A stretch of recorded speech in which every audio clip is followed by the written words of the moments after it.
فادخلي في عبادي وادخلي جنتي.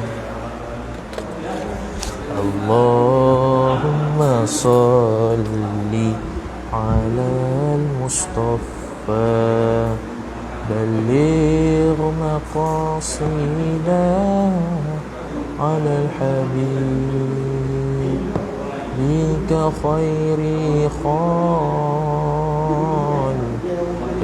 كلهم مولاي صل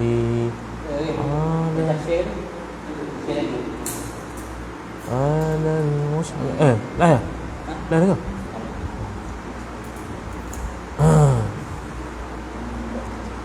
Terima kasih.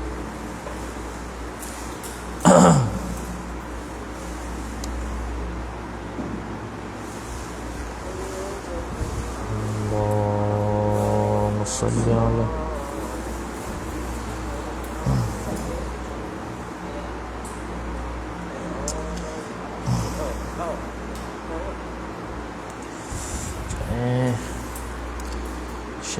Sharing dulu.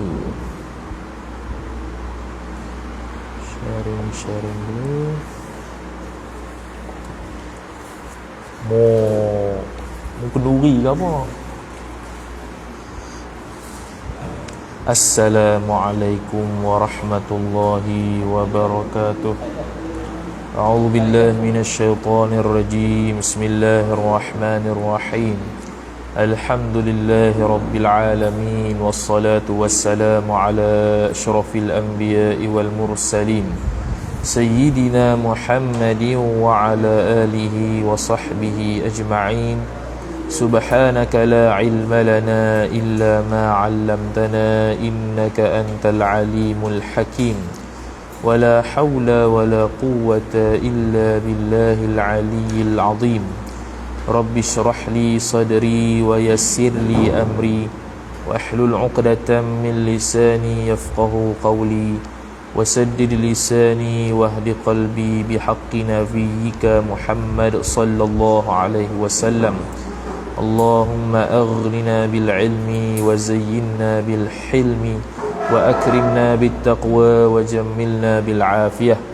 نوينا التعلم والتعليم والتذكر والتذكير والنفع والانتفاع والإفادة والاستفادة والحث على التمسك بكتاب الله وسنة رسوله صلى الله عليه وسلم ودعاء إلى الهدى والدلالة على الخير ابتغاء وجه الله مرضاته وقربه وثوابه سبحانه وتعالى آمين يا رب العالمين.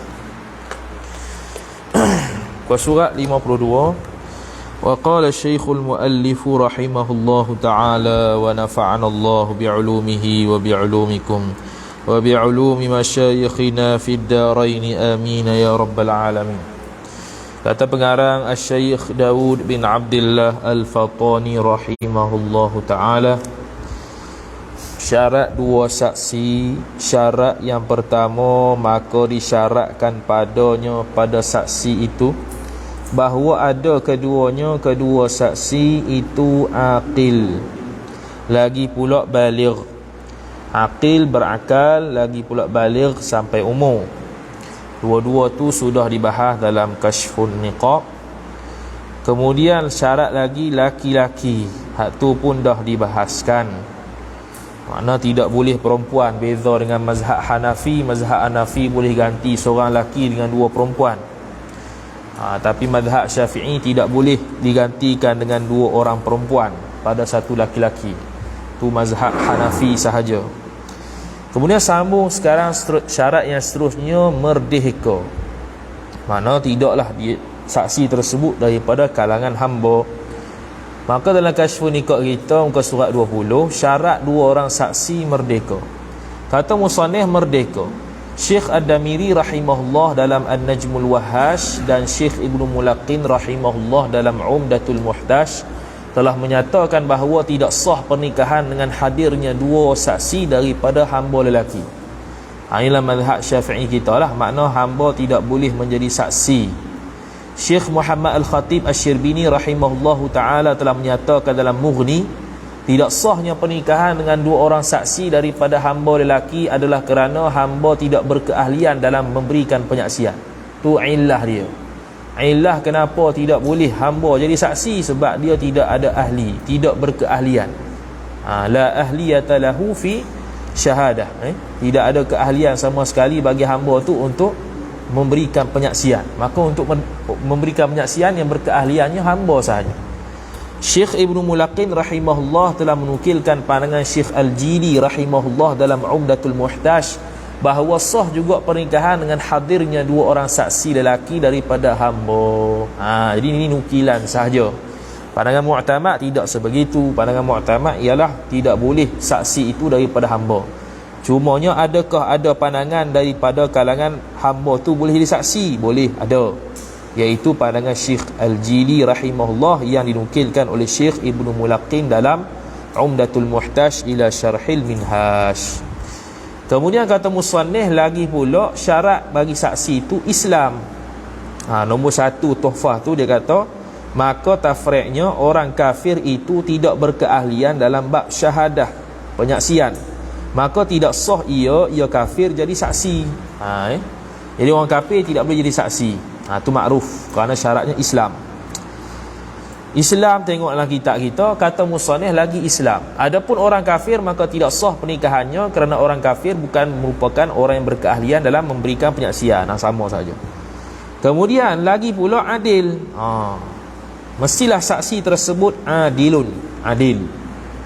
Adil tu nombor dua dia kata firman Allah Ta'ala, wa ashhidu dhawi adlim minkum, surah At-Talaq ayat 2. Artinya arti firman Allah, dan persaksikanlah dengan dua saksi yang adil dari kalangan kamu. Jadi ni dia panggil jelas sifat yang disifatkan Allah Ta'ala, mestilah orang yang memberikan penyaksian itu adil. Mana tertolaklah yang tidak adil. Kashfun Nikah kita kata syarat dua orang saksi adil. Syekh Ad-Damiri rahimahullah telah menjelaskan dalam An-Najmul Wahhash bahawa tidak sahnya pernikahan seseorang dengan dua orang saksi lelaki yang fasik. Itu pandangan mu'tamad mazhab Syafi'i. Hal ini berbeza dengan pandangan Imam Abu Hanifah rahimahullahu ta'ala yang mengatakan sah pernikahan berdasarkan dua orang saksi lelaki yang fasik. Jadi ada khilaf di kalangan empat mazhab ni. Ada yang boleh kata fasik pun boleh juga. Begitu juga pandangan kedua dalam mazhab Syafi'i. Dan juga sebenarnya ada 8-9 pandangan lah dalam bab boleh ke tak jadi saksi orang fasik tu. Akan datang dia akan sebut. Kita semua khilaf rasanya. Ke wali tak ingat kita. Kita tulis pun tak ingat. Jadi menurut Abu Hanifah boleh orang saksi yang fasik. Bukan itu sahaja, bahkan mazhab Syafi'i tidak mensabitkan pernikahan dengan saksi daripada dua orang yang fasik. Oleh sebab itu tidak sah perkahwinan dengan dua orang saksi lelaki yang fasik. Jadi kalau orang tu dia menikahkan seseorang dengan ada hadirnya dua orang lelaki yang fasik menjadi saksi, tidak sah. Walaupun orang kata sah, hakikat tidak sah menurut pandangan mu'tamad. Jadi sekarang ni nak bahas isu-isu furuk pada zaman-zaman dahulu, iaitu mengambil bantal atau kapet masjid untuk dialas sebagai pelapik ketika akad nikah di luar masjid. Adakah menjadi fasik? Syekh Ali Syubran Malisi rahimahullah telah menyatakan dalam hasyiah dia bahawa telah dilontarkan satu soalan ketika dalam majlis pengajian berkenaan dengan keadaan yang banyak berlaku zaman dia lah, bahawa orang yang berkehendak untuk bernikah, seseorang mengambil bantal masjid ataupun kapet masjid ataupun tempat duduk khas masjid untuk duduk di atasnya semasa akad nikah, iaitu pengantin tu lah. Semasa akad nikah dijalankan di luar kawasan masjid. Adakah perbuatan tersebut boleh menyebabkan dirinya fasik, menyebabkan tidak sahnya pernikahan ataupun tidak? Yang ambil ni saksi contohnya. Saksi kan kena adil. Sekarang ni adil ni, antara adilnya, adil ni banyak, iaitu adil tu banyak, iaitu tak buat dosa besar, tak berterusan buat dosa kecil, dalam keadaan taat dia melebihi daripada dosa kecil tu, ataupun dia itu lelaki, kemudian bukan hamba, dia itu ada penglihatan, pendengaran, boleh bertutur dan sebagainya. Antara salah satunya tidak fasik. Jadi adakah kalau saksi tadi tersebut ambil bantal beri pada pengantin, ini fasik ataupun tidak? Pada masalah ini terdapat perbahasan ulama. Pendapat yang zahir bagi Syekh Ali Syubran Malisi, ialah sah akan nikah tersebut. Boleh kok sah akan nikah, boleh kok ikutkan sah akad nikah lah, bukan akad nikah tu. Sah akad nikah. Sah akad nikah tersebut kerana kebanyakan yang berlaku atas mereka ialah mereka berkeyakinan terhadap keharusan mengambil benda tersebut daripada masjid. Di situ. Yang ialah kata sah juga kalau saksi tersebut ambil bantal tak jadi fasik apa. Sah juga nikah sebab apa? Sebab kebanyakan orang beranggapan, berkeyakinan boleh ambil. Okey. Tu takdir pertama. Hal ini demikian kerana bantal masjid ataupun kapet masjid ataupun tempat duduk khas daripada masjid itu dianggap boleh bertolak ansur untuk mengambilnya tanpa memerlukan keizinan yang khusus. Tu kata dia. Tu kalau takdir pertama. Jika ditakdirkan mereka mengetahui juga, tahu benda tu haram, bahawa mengambil benda tersebut ialah haram, maka berkemungkinan mengambilnya itu merupakan dosa kecil sahaja. Jadi kalau dosa kecil sekali tak jadi fasik, jadi sah juga. Sekarang ni fasik yang dosa kecil ni dosa kecil berterusan, walaupun ala nau'in wahidin, walaupun satu dosa kecil yang sama, tapi kalau berterusan fasik. Tapi sekarang ni sekali je, ambil bantal tu je, dosa kecil yang tidak membawa seseorang ke arah kefasikan. Dikiaskan masalah ini juga dengan masalah jika duduk di atas sutera ketika berlakunya akad nikah. Sama juga. Ni benda zaman berlaku zaman dia lah ni. Kemudian wali ataupun saksi memakai songkok yang memanjang ke atas yang diperbuat dari sutera. Panjang macam tukang masak tu. Dia panggil apa syarat, kita terjemah gini ya. Dia ada syarat dia, kita cari kamuh, ditunjuk songkok hak tinggi tu. Tak tahu zaman dia kita tak pakai hak ni.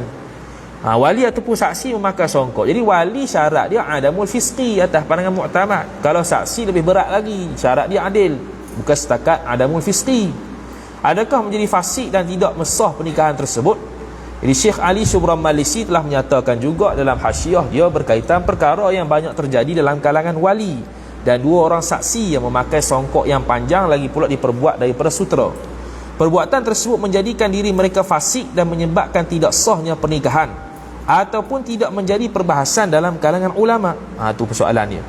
Jawapan yang zahir daripada beliau Syekh Ali, ialah para ulama tidak menghukumkan tidak sahnya nikah seseorang dengan semata-mata berlaku perkara tersebut. Adapun nisbah kepada dua orang saksi, maka jelas kerana kebanyakannya akad nikah itu dihadiri oleh ramai orang saksi dalam satu majlis. Takdir kata fasik, saksi bukan orang tu ya, banyak orang lagi orang lain yang boleh jadi saksi. Lepas tu kalau kita akad nikah tu, hak dua tu yang letak dalam sijil contoh ya. Hak yang sebenar ataupun yang bolehnya, hak saksi yang selainnya tu lah. Tu pun saksi juga. Sebab tu dalam Ghayatul Afrah dia takdir pernikahan yang terjadi walaupun dengan melawak. Contoh dia pergi kedai tu, dia kata, aku kenal dengan mu ni, pakcik tu kata, aku nikah kamu dengan anak aku. Saya terima pakcik. Tu saksi ada. Sah. Tu tak perlu saksi duduk dua tepi ni, akad nikah, pengantin lelaki sini, wali situ, akad nikah, dia tanya hak tu ya sah ke tak. Bukan hak yang hal lain pun saksi juga. Maka jikalau terdapat dua orang saksi yang tidak memakai pakaian tersebut, yang ini dalam majlis tu banyak-banyak orang tu, ada orang yang jadi saksi, ada orang yang tak pakai sutera tadi, maka sahlah pernikahannya dengan kehadiran dua orang saksi tersebut. Adapun nisbah kepada wali, jikalau dia memakai pakaian tersebut, maka kadang-kadang boleh mensabitkan bahawa wali tersebut terdapat keuzuran, seperti jahil tentang perharaman pakaian tersebut. Hal ini berlaku kerana haram memakai songkok yang panjang lagi pula diperbuat pada sutera itu merupakan sebahagian daripada perkara yang tersembunyi daripada kebanyakan manusia. Dia panggil benda jahil dalam bab ni dimaafkan. Jahil ada yang dimaafkan, ada yang tidak dimaafkan. Kalau benda zahir, benda fardu ain zahir jelas, maka tu tak dimaafkan walaupun dia itu bercampur tidak dimaafkan. Kadang-kadang benda tu tidak dimaafkan walaupun tidak bercampur dengan ulama. Kadang-kadang walaupun bercampur dengan ulama, ada majlis ilmu, tetap diampunkan juga, dimaafkan juga kalau jahil. Contoh dalam bab semayang berlambak lah. Dalam bab semayang berlambak, contohnya ialah apa? Contohnya kita takbir, tu imam takbir niat zikir. Tu imam takbir niat zikir. Jadi niat zikir Allahu Akbar, niat zikir tu wajib ke tidak? Menurut pandangan muktamad wajib lah. Bukan nawaitu zikra, bukan. Nak kata angkat suara tu zikir ni, bukan nak bagi tahu semata-mata. Jadi ulama bahagikan, kalau dia tu orang alim, orang yang tahu halal haram berkaitan benda tu, jadi dia buat juga batal sembahyang. Adapun orang awam, walaupun mukhalatatun bil ulama, walaupun dia itu sebati ataupun duduk bersekedudukan dengan ulama, ada majlis ilmu, jahil juga bab tu, tu dimaafkan untuk orang awam. Jadi ada benda-benda yang jahilnya itu dimaafkan. Ni Syekh Ali Syubrah Malisi mentakdirkan kalau jahil bab ni, jahil yang tersembunyi. Kalau nak takdir kata yang tadi haram tu, yang dari sudut saksi, kalau kata haram juga, saksi ramai, belana dah. Kalau wali yang pakai, wali pakai tapi hak ni bab yang terpencil, jahil pun tak ada masalah. Gitu. Nak katanya apa yang berlaku pada zaman dia dari sudut bantalnya pakai songkok tinggi ni tak ada masalah, sah nikah ni. Tu pandangan dia marah banyak Syekh Ali Syubrah Malisi. Dia pakai Sayyidina kat azan. Marah orang marah. Habis. Kemudian lagi Rasyid. Rasyid ni bukan nama orang, yakni cerdik. Rasyid tu cerdik lah, tak bengong tak dungu. Nombor 3 dia kata, dikehendaki dengan cerdik itu, iaitu cerdik bukan safih, atau akan sebut oleh musannif rahimahullah dengan mahjur atas seorang dengan sebab mubazir. Safih ni bodoh lah. Ai mahjurun alaihi bisafahin, iaitu orang yang ditahankan hartanya oleh qadi. Jadi mahjur alaihi bisafih ni banyak benda nanti akan datanglah dalam bab wali ke. Mahjur alaih ni ada mahjur alaih safih dengan makna dia tu membazir harta, dengan makna dia tidak dapat kawal harta dia tu ke arah yang manfaat, bazir sokmo sehingga ditahankan harta dia. Jadi adakah mahjur alaih bisafih yang begini, yang boros harta ni menyebabkan dia tak boleh jadi wali? Tu nanti akan dibahaskan, akan datang bab wali. Dia asal safi ni bodoh lah. Safi ni iaitu orang yang ditahankan hartanya oleh qadi dari kerana banyak membazirkan harta kepada jalan haram. Isu qadi dulu jilid 1 dulu, di qadi tu kita kata qadi dengan hakim lebih kurang. Bila buat jilid yang kedua ni, dia ada beza lagi. Qadi, hakim, imamul a'zam dengan khalifah, beza 4. Qadi tak boleh menikahkan seorang perempuan, tapi hakim boleh. Mana? Kita tengok jilid 2, ada jilid 2 buat berwasiat. Jadi qadi, hakim lain. Hakim lagi tinggi, qadi rendah lagi. Al-imamul a'zam atas kali. Dia macam pemimpin besar. Sultan ni, sultan umum juga. Sultan ni bukan sultan tu. Sultan ni orang yang punya kuasa di dalam kawasan dia, tu sultan. Jadi ada nanti akan datang jilid 2 ni lah. Qadi, hakim, al-imamul a'zam, khalifah dia. Ada kadang-kadang hakim dikahwinkan dia, qadi tak boleh. Sultan dengan hakim boleh, qadi tak boleh. Nanti akan datang. Kita pun baru tahu. Sebab biasanya dulu orang kata mengaji-ngaji dululah, kata qadi ni hakim ni istilah kita qadi ni istilah kita hakim lah. Hakim dengan qadi samalah. Kita dengar gitulah kalau mengaji. Tapi bila buat jilid 2 ni dalam kitab Minhajul Talibin yang syarah dia, dia beza punya. Dia ada beza sikit hakim dengan qadi. Mana hakim tu lagi tinggi pada qadi. Cuma pembahagian kita di Malaysia ni Allah a'lam guna. Nanti akan datang kita bincang. Kemudian lagi Rasyid. Betul? Jalan haram tadi. Dari kerana banyak membazirkan harta kepada jalan haram, maka tidak sah akad dengan syahid yang safih tadi. Safih iaitu yang membazirkan harta ke arah yang haram, kerana bukan ia syahid yang safih tadi ahlu syahadah. Itu Rasyid dalam ta'liq itu. Kemudian syarat 2 saksi Rasyid, yakni cerdik. Kata musannif Imam Rafi'i rahimahullah dalam Al-Muharrar, Syekh Ad-Damiri rahimahullah dalam An-Najmul Wahash, Syekh Muhammad Khatib Syirbini dalam Mughni telah menyatakan bahawa antara syarat lain untuk menjadi saksi pranikah ini ialah Islam. Itu dah lalu. Kemudian mukallaf, tu pun lalu dah, aqil baligh. Kemudian yang seterusnya boleh bertutur. Ni tak ada sinilah. Boleh bertutur. Maka jika 2 orang saksi ataupun salah satu daripadanya itu bisu, maka tidak sah pernikahan seorang menurut pandangan asah, mana khilaf. Jadi kalau saksi itu bisu boleh jadi saksi, khilaf. Pandangan asah tak boleh.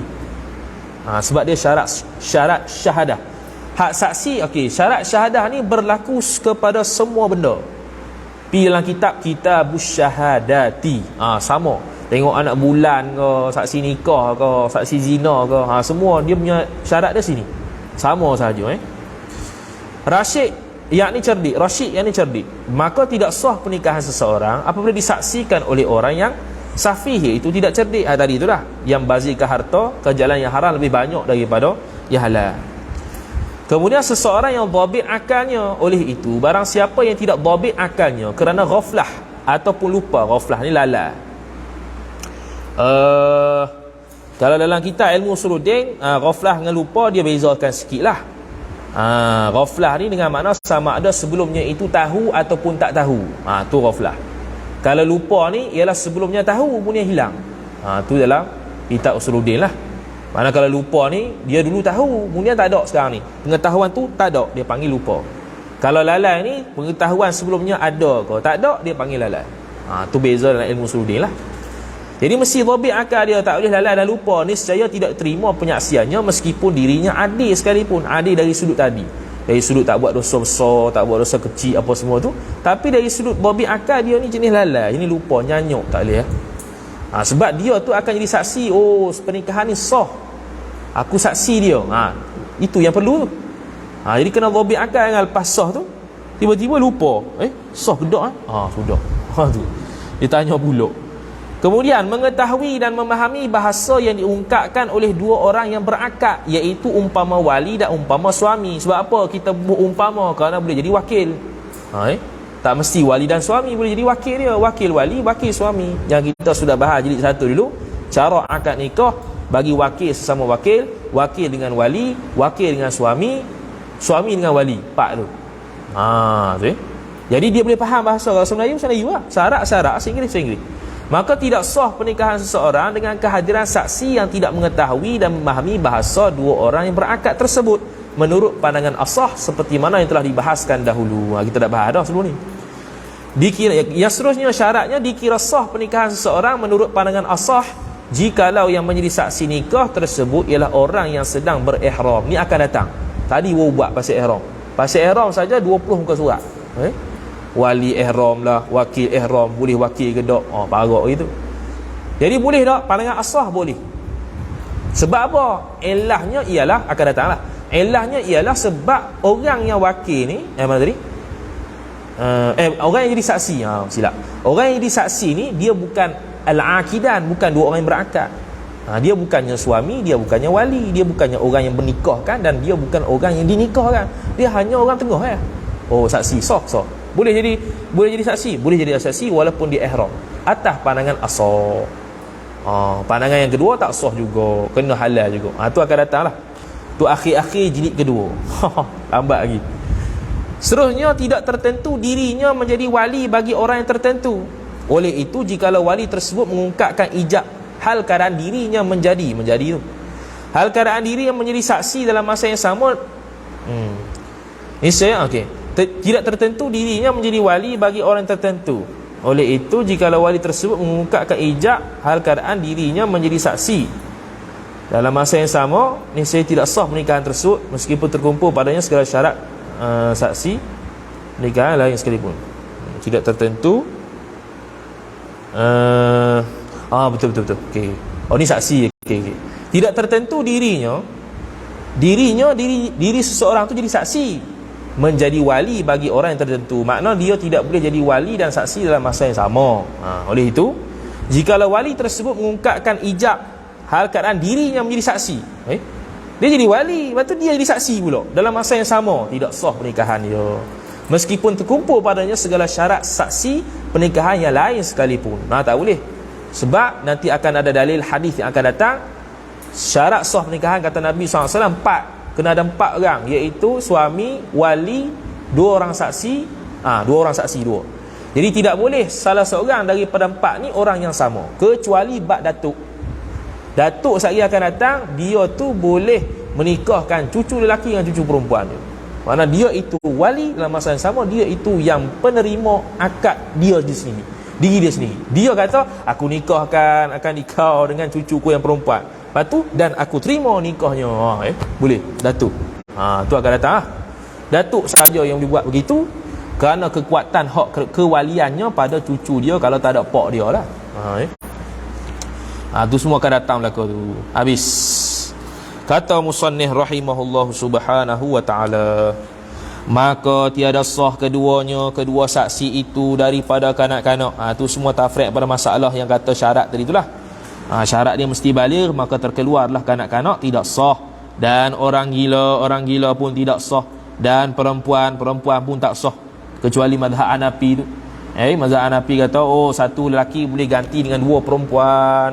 Dia macam lebih kurang bab hutang itu. Bab hutang itu juga saksi seorang laki-laki atau dua orang perempuan.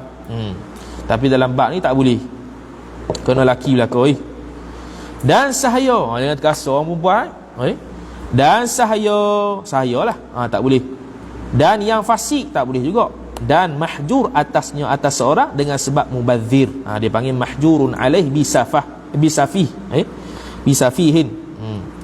Habis. Demikian lagi tiada sah keduanya saksi itu daripada khunsa. Jadi dia kena lelaki, tak boleh khunsa. Nombor 4, khunsa yakni manusia yang mempunyai dua jenis kemaluan, lelaki dan perempuan. Bila itlaq khunsa dalam bab fiqh, khunsa muskil, tanpa perlu disebutkan muskil. Kalau nak kata khunsa wadih, dia akan sebut al-khunsa al-wadih. Tapi khunsa wadih tak ada isu lah, bab wadih dah jelas lelaki ataupun perempuan. Jadi khunsa muskil, khunsa wadih boleh kahwin, khunsa muskil tak boleh kahwin. Bahkan jika diakadkan akan nikah dua saksi khunsa, kemudian maka nyata laki-laki kedua khunsa tu, maka sah nikah seorang. Jadi tiba-tiba dua orang saksi tu khunsa dia ambil. Lepas tu akad nikah, aku nikahkan akad nikah sekali, aku terima sah. Tiba-tiba bana rajulani.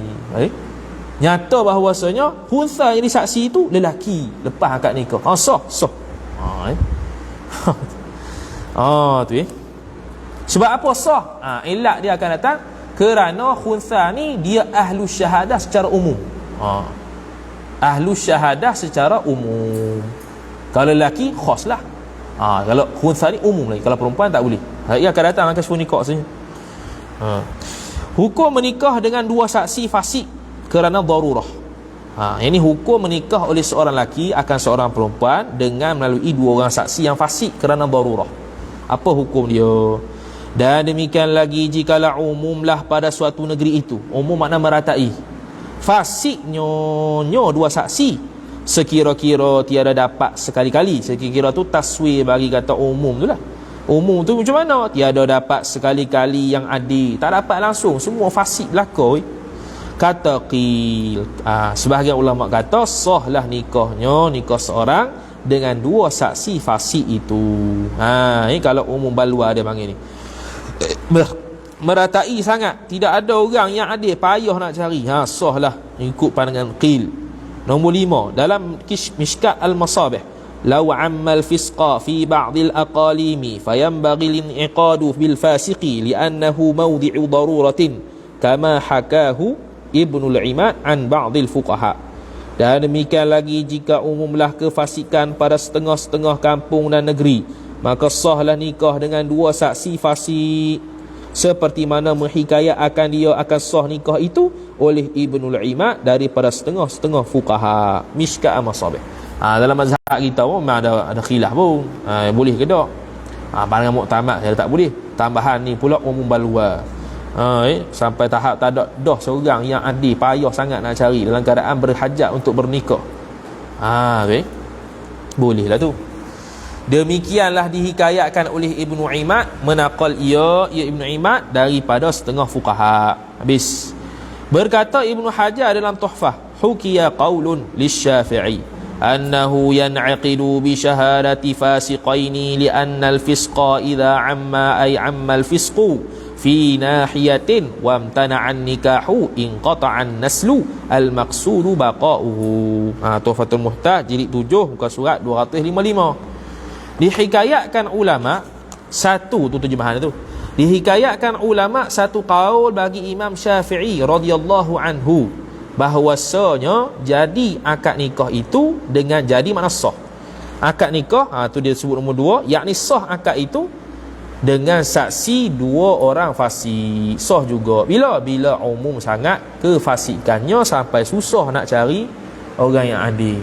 Gitulah nanti akan ada syarat jadi wali adamul fisqi dalam kitab kita ni, Kasyfun Nikah ni. Kemudian kita ada dalil nassah, dia kata antara dosa-dosa antara yang menjadikan seorang tu fasik, dosa besar, satu dosa besar dan berterusan dosa kecil dalam keadaan amalan taat dia tidak melebihi dosa dia, itu akan jadi tidak adil. Kemudian dia bahas dalam bab dosa-dosa kecil, antaranya ialah mengumpat. Jadi mengumpat menurut musannif tu dia kata dosa kecil. Dia tak kata dosa besar. Sebab apa? Sebab dia ambil pandangan yang mengatakan dosa besar tu ialah hanya mengumpat ulama dan juga orang hafal Quran sahaja. Sebab apa dia kata gitu? Ambil pandangan ni lebih lebih aula pada zaman ini. Kerana apa? Kerana kebanyakan orang zaman ini tak terlepas daripada mengumpat. Dia kata gitu. Dia kata gitu kerana kebanyakan daripada zaman ni sekarang ni ramai orang sangat mengumpat. Jadi lebih baik kita ni guna pandangan mengatakan ngumpat terus kecil. Tu pandangan dia. Tapi nisbah kita tu bukan tu makna halal untuk kita mengumpat pula.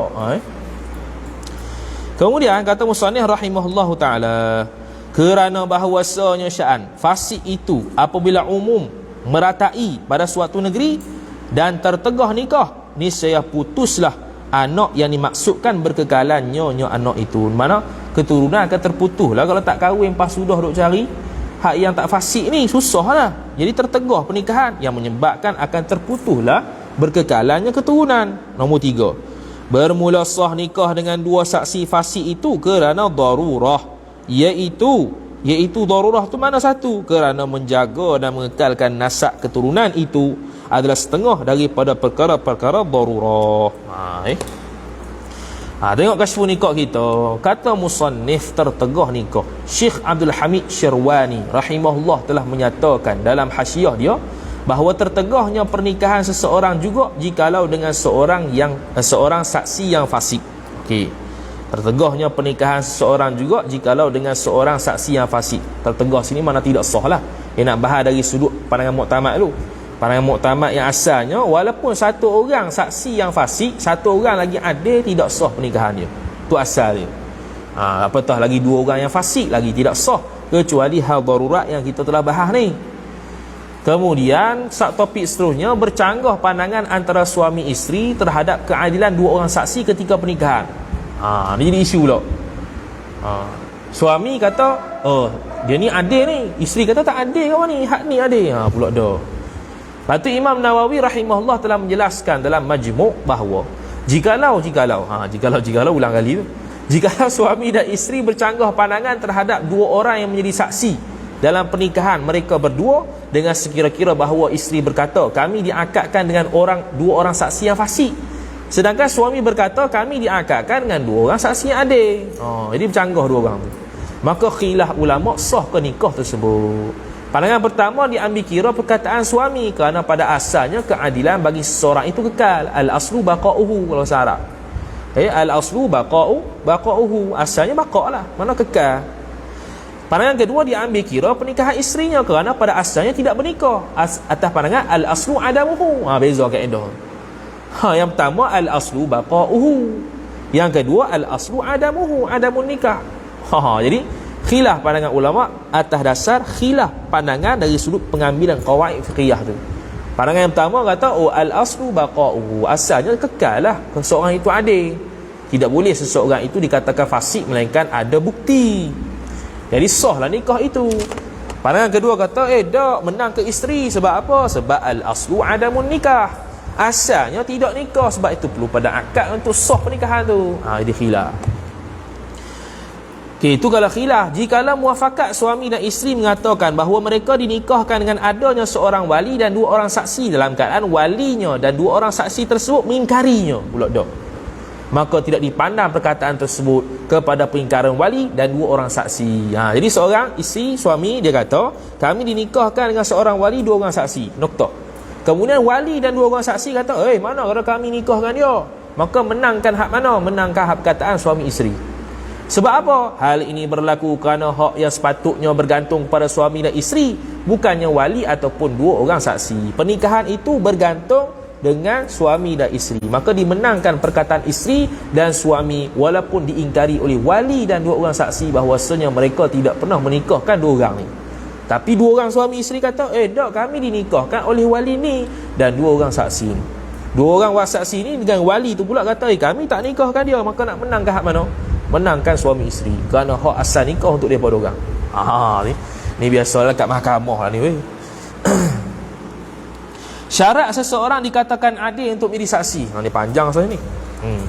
Syekh Ad-Damiri rahimahullah telah menjelaskan dalam Najmul Wahash bahawa syarat adil itu ialah seseorang meninggalkan keseluruhan dosa besar. Keseluruhan. Mana satu fasik lalu. Okey, oleh sebab itu, jikalau seseorang melakukan satu sahaja dosa besar menyebabkan seseorang itu fasik. Bukan itu sahaja, bahkan berterusan dalam melakukan dosa kecil juga mencacatkan keadilan seseorang. Berterusan dosa kecil. Berterusan dosa kecil, mana buat seumpama. Oleh itu, tidak disyaratkan seseorang dikatakan adil bahawa dia menjauhi kesemua dosa-dosa kecil. Bahkan yang memudaratkan keadilan seseorang ialah berterusan melakukan dosa-dosa kecil. Berterusan, sokmo. Berterusan, tiap-tiap hari buat. Tapi kalau sekali buat hari ni, dua kali buat hari ni, lepas tu tak buat, 2 bulan depan pula buat, itu jarang tu.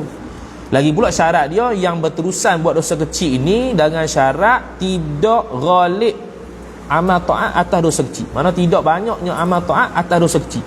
Tidak banyaknya amal ta'at mengatasi dosa-dosa kecil yang dia buat. Tapi kalau mengatasi, tetap adil. Itu lagi tak sebut syarat kata yang dosa-dosa kecil, yang kata dosa yang boleh mencacatkan adil ni ialah kalau tidak ghalib amal ta'at dia. Kalau ghalib amal ta'at, buat dosa kecil pun jadi hapuslah. Innal hasanati yudhibnas sayyiat. Sesungguhnya amalan-amalan baik itu akan menghapuskan amalan jahat. Itu dalil dia. Kemudian bukan itu saja habis. Oleh itu disyaratkan seseorang habis, betul? Hal ini berlaku kerana orang yang selamat daripada dosa-dosa kecil ini sangat sedikit, melainkan orang yang Allah Ta'ala jaga. Mudah-mudahan kita dijaga dosa-dosa kecil. Imam Asy-Syafi'i rahimahullahu ta'ala mengirakan seseorang itu adil berdasarkan kepada ghalib. Pula dah. Ini kena beza Imam Syafi'i dengan mazhab Syafi'iyah. Bukan mana kita mengikut mazhab Syafi'i, bukan Imam Syafi'i. Mazhab Syafi'i madrasah dia.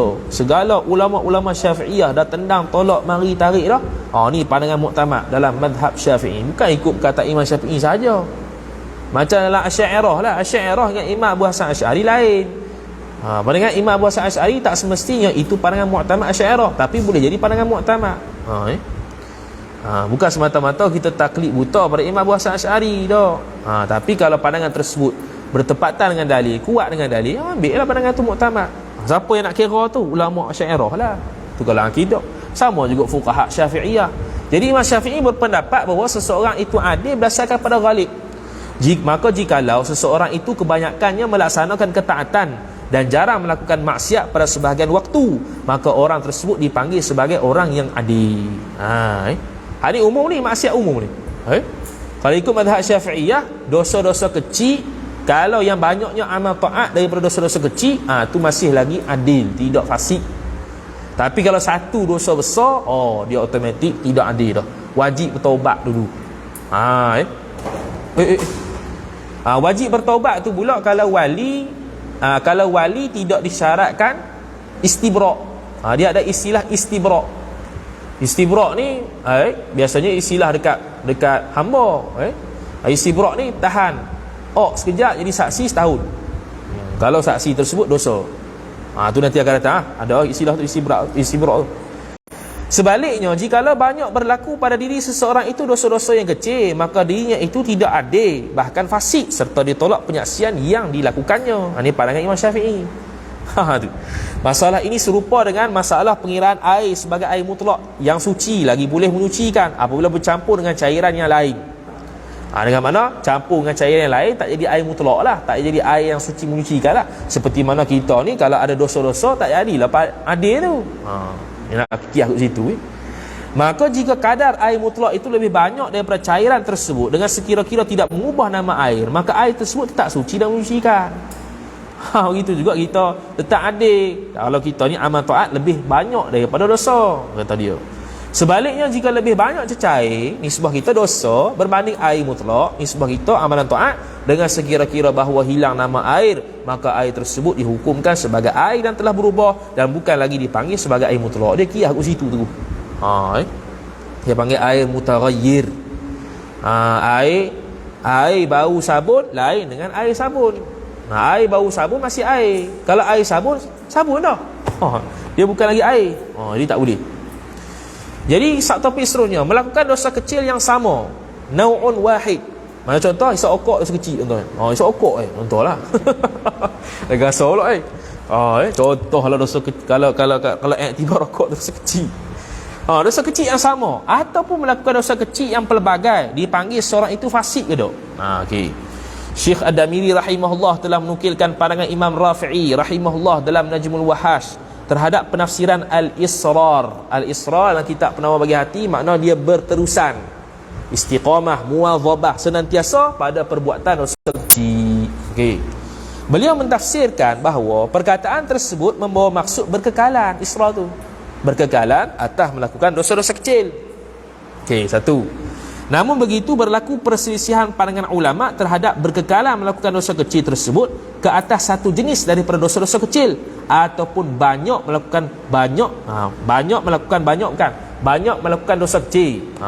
Banyak tu yang kedua tu buang banyak melakukan dosa kecil sama ada satu jenis ataupun banyak jenis untuk dikatakan diri seseorang itu tidak adil, bahkan jatuh ke lembah kefasikan. Bahkan tu, jadi khilaf ulama, adakah yang jatuh fasik ni ialah melakukan dosa kecil walaupun satu benda yang sama, ataupun dosa kecil yang pelbagai baru dipanggil fasik, dosa kecil yang sama dibuat tak panggil fasik? Itu khilaf.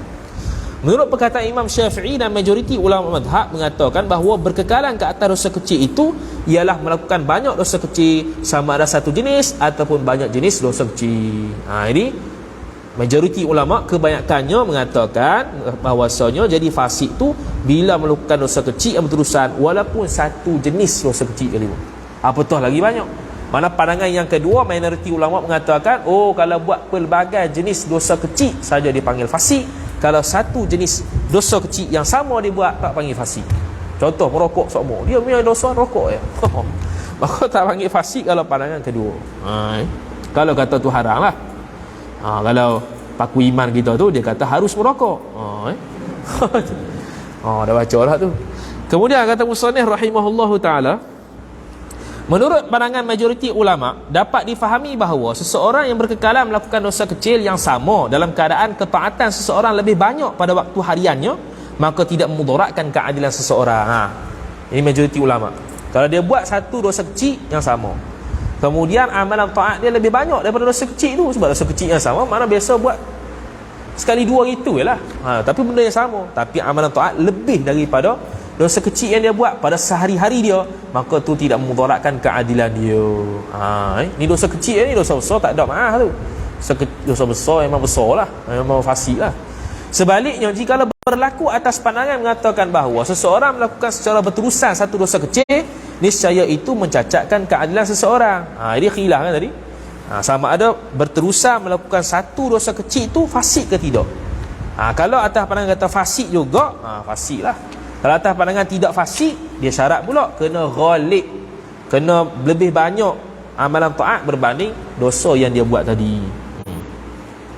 Syekh Az-Zabili rahimahullahu ta'ala telah menukilkan satu pandangan yang mengatakan bahawa berterusan dalam melakukan dosa kecil ini tidak menjadikan seseorang itu dikira melakukan dosa besar, seperti mana seseorang yang melakukan dosa besar yang berterusan tidak akan menjadi seseorang itu kafir. Dia kira situ.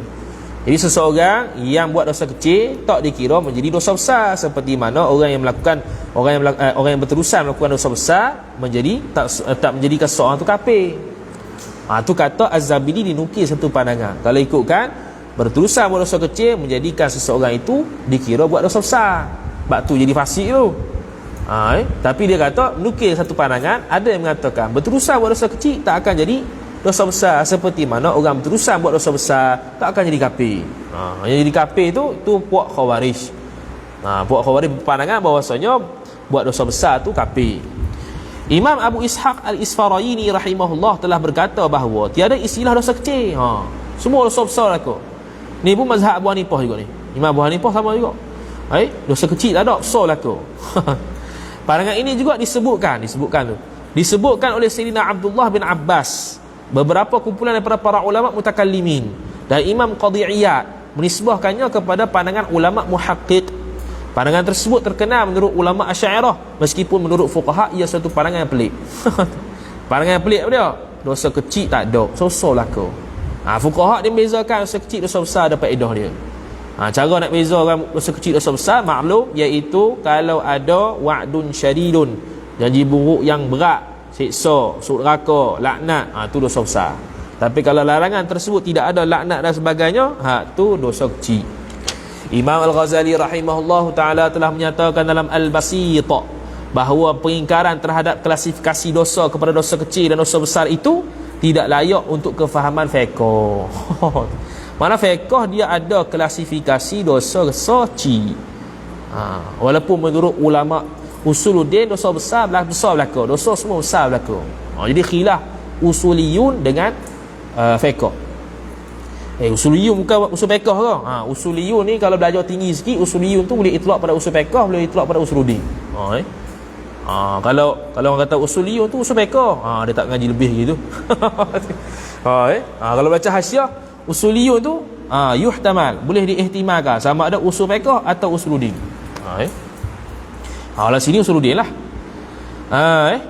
Sesungguhnya dapat difahami kewujudan dosa besar dan dosa kecil ini daripada syarak. Syarak ni makna dalil daripada nas Al-Quran dan hadis. Imam Izzuddin bin Abdus Salam rahimahullah telah menerangkan bahawa segala maksiat dan ketaatan itu hanya saja berlaku dengan sekira-kira berat sangka pembuatnya. Pula dah. Segala maksiat dan ketaatan itu berlaku dengan sekira-kira berat sangka pembuatnya, pembuat maksiat dan ketaatan. Maka jikalau seseorang mendatangkan atau melakukan perbuatan maslahah, kemudian nyata salah sangkanya, ataupun seseorang berkeyakinan bahawa perbuatan tersebut mafsadah, maka orang tersebut fasik dan ditolak penyaksian yang dibuatnya. Seperti mana? Ni contoh dia. Seperti mana jikalau seseorang membunuh orang yang dia menyangka bahawa orang tersebut terpelihara daripada hak pembunuhan, kemudian nyata bahawa orang tersebut memang berhak dibunuh. Ni pelik sikit ni. Dia bukan kaedah. Sekali lagi, jikalau seseorang mendatangkan atau melakukan perbuatan maslahah, kemudian nyata salah sangkanya, ataupun seseorang berkeyakinan bahawa perbuatan tersebut mafsadah, maka orang tersebut fasik dan ditolak penyaksiannya yang dibuatnya. Seperti mana jikalau seseorang membunuh orang yang dia menyangka, dia bunuh orang yang dia sangka bahawa orang tersebut terpelihara daripada hak pembunuhan. Mana dia membunuh seseorang yang mana patutnya tak boleh bunuh ni. Lepas dia bunuh, nyata kata ni orang yang berhak dibunuh. Hak ni pun tak boleh jadi saksi. Tu Sebaliknya, barang siapa yang mendatangkan perbuatan mafsadah yang disangkanya bahawa itu perbuatan maslahah yang wajib ataupun sunat ataupun harus, niscaya orang tersebut tidak dikira melakukan maksiat dan tidak fasik, bahkan ditolak penyaksiannya. Dia tidak titik tu. Seperti mana tu sambung Seperti mana seseorang bersetubuh seorang perempuan yang dirinya menyangka bahawa orang perempuan tersebut ialah isterinya, kemudian nyata bahawa perempuan tersebut ialah ajnabiyah. Lagi, seperti seseorang bersetubuh seseorang perempuan yang dirinya menyangka bahawa orang perempuan itu isteri dia, kemudian rupa-rupanya bukan isteri, ajnabiyah. Fasik tak? Tak fasik. Dia sangka dia isteri dia dah, bubuh balik, rupanya orang lain. Patut berasa lain kata. Biasanya aktif sikit, tak aktif mana? Bagus. Rupanya darah lagi. Tak tahu benda lagi. Kadang-kadang sesuatu itu pada zahirnya seolah-olah melakukan maksiat, akan tetapi disebabkan oleh niat yang baik, maka itu mengeluarkan dirinya daripada kefasikan dan tidak adil. Habis. Contohnya, dia kata tadi, kadang-kadang sesuatu itu pada zahirnya seolah-olah melakukan maksiat, patutnya perenggan baru lah tu. Akan tetapi disebabkan oleh niat yang baik, maka itu mengeluarkan dirinya daripada kefasikan dan tidak adil. Contohnya, seseorang mengambil harta orang lain secara zalim. Nampak macam maksiat, ambil harta zalim.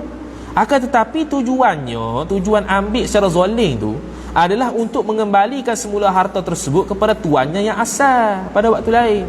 Oh, nampak zalim, maksiat ah. Tapi ada niat baik. Mana? Iaitu dia nak bagi balik harta yang dia zalim itu pada orang dia.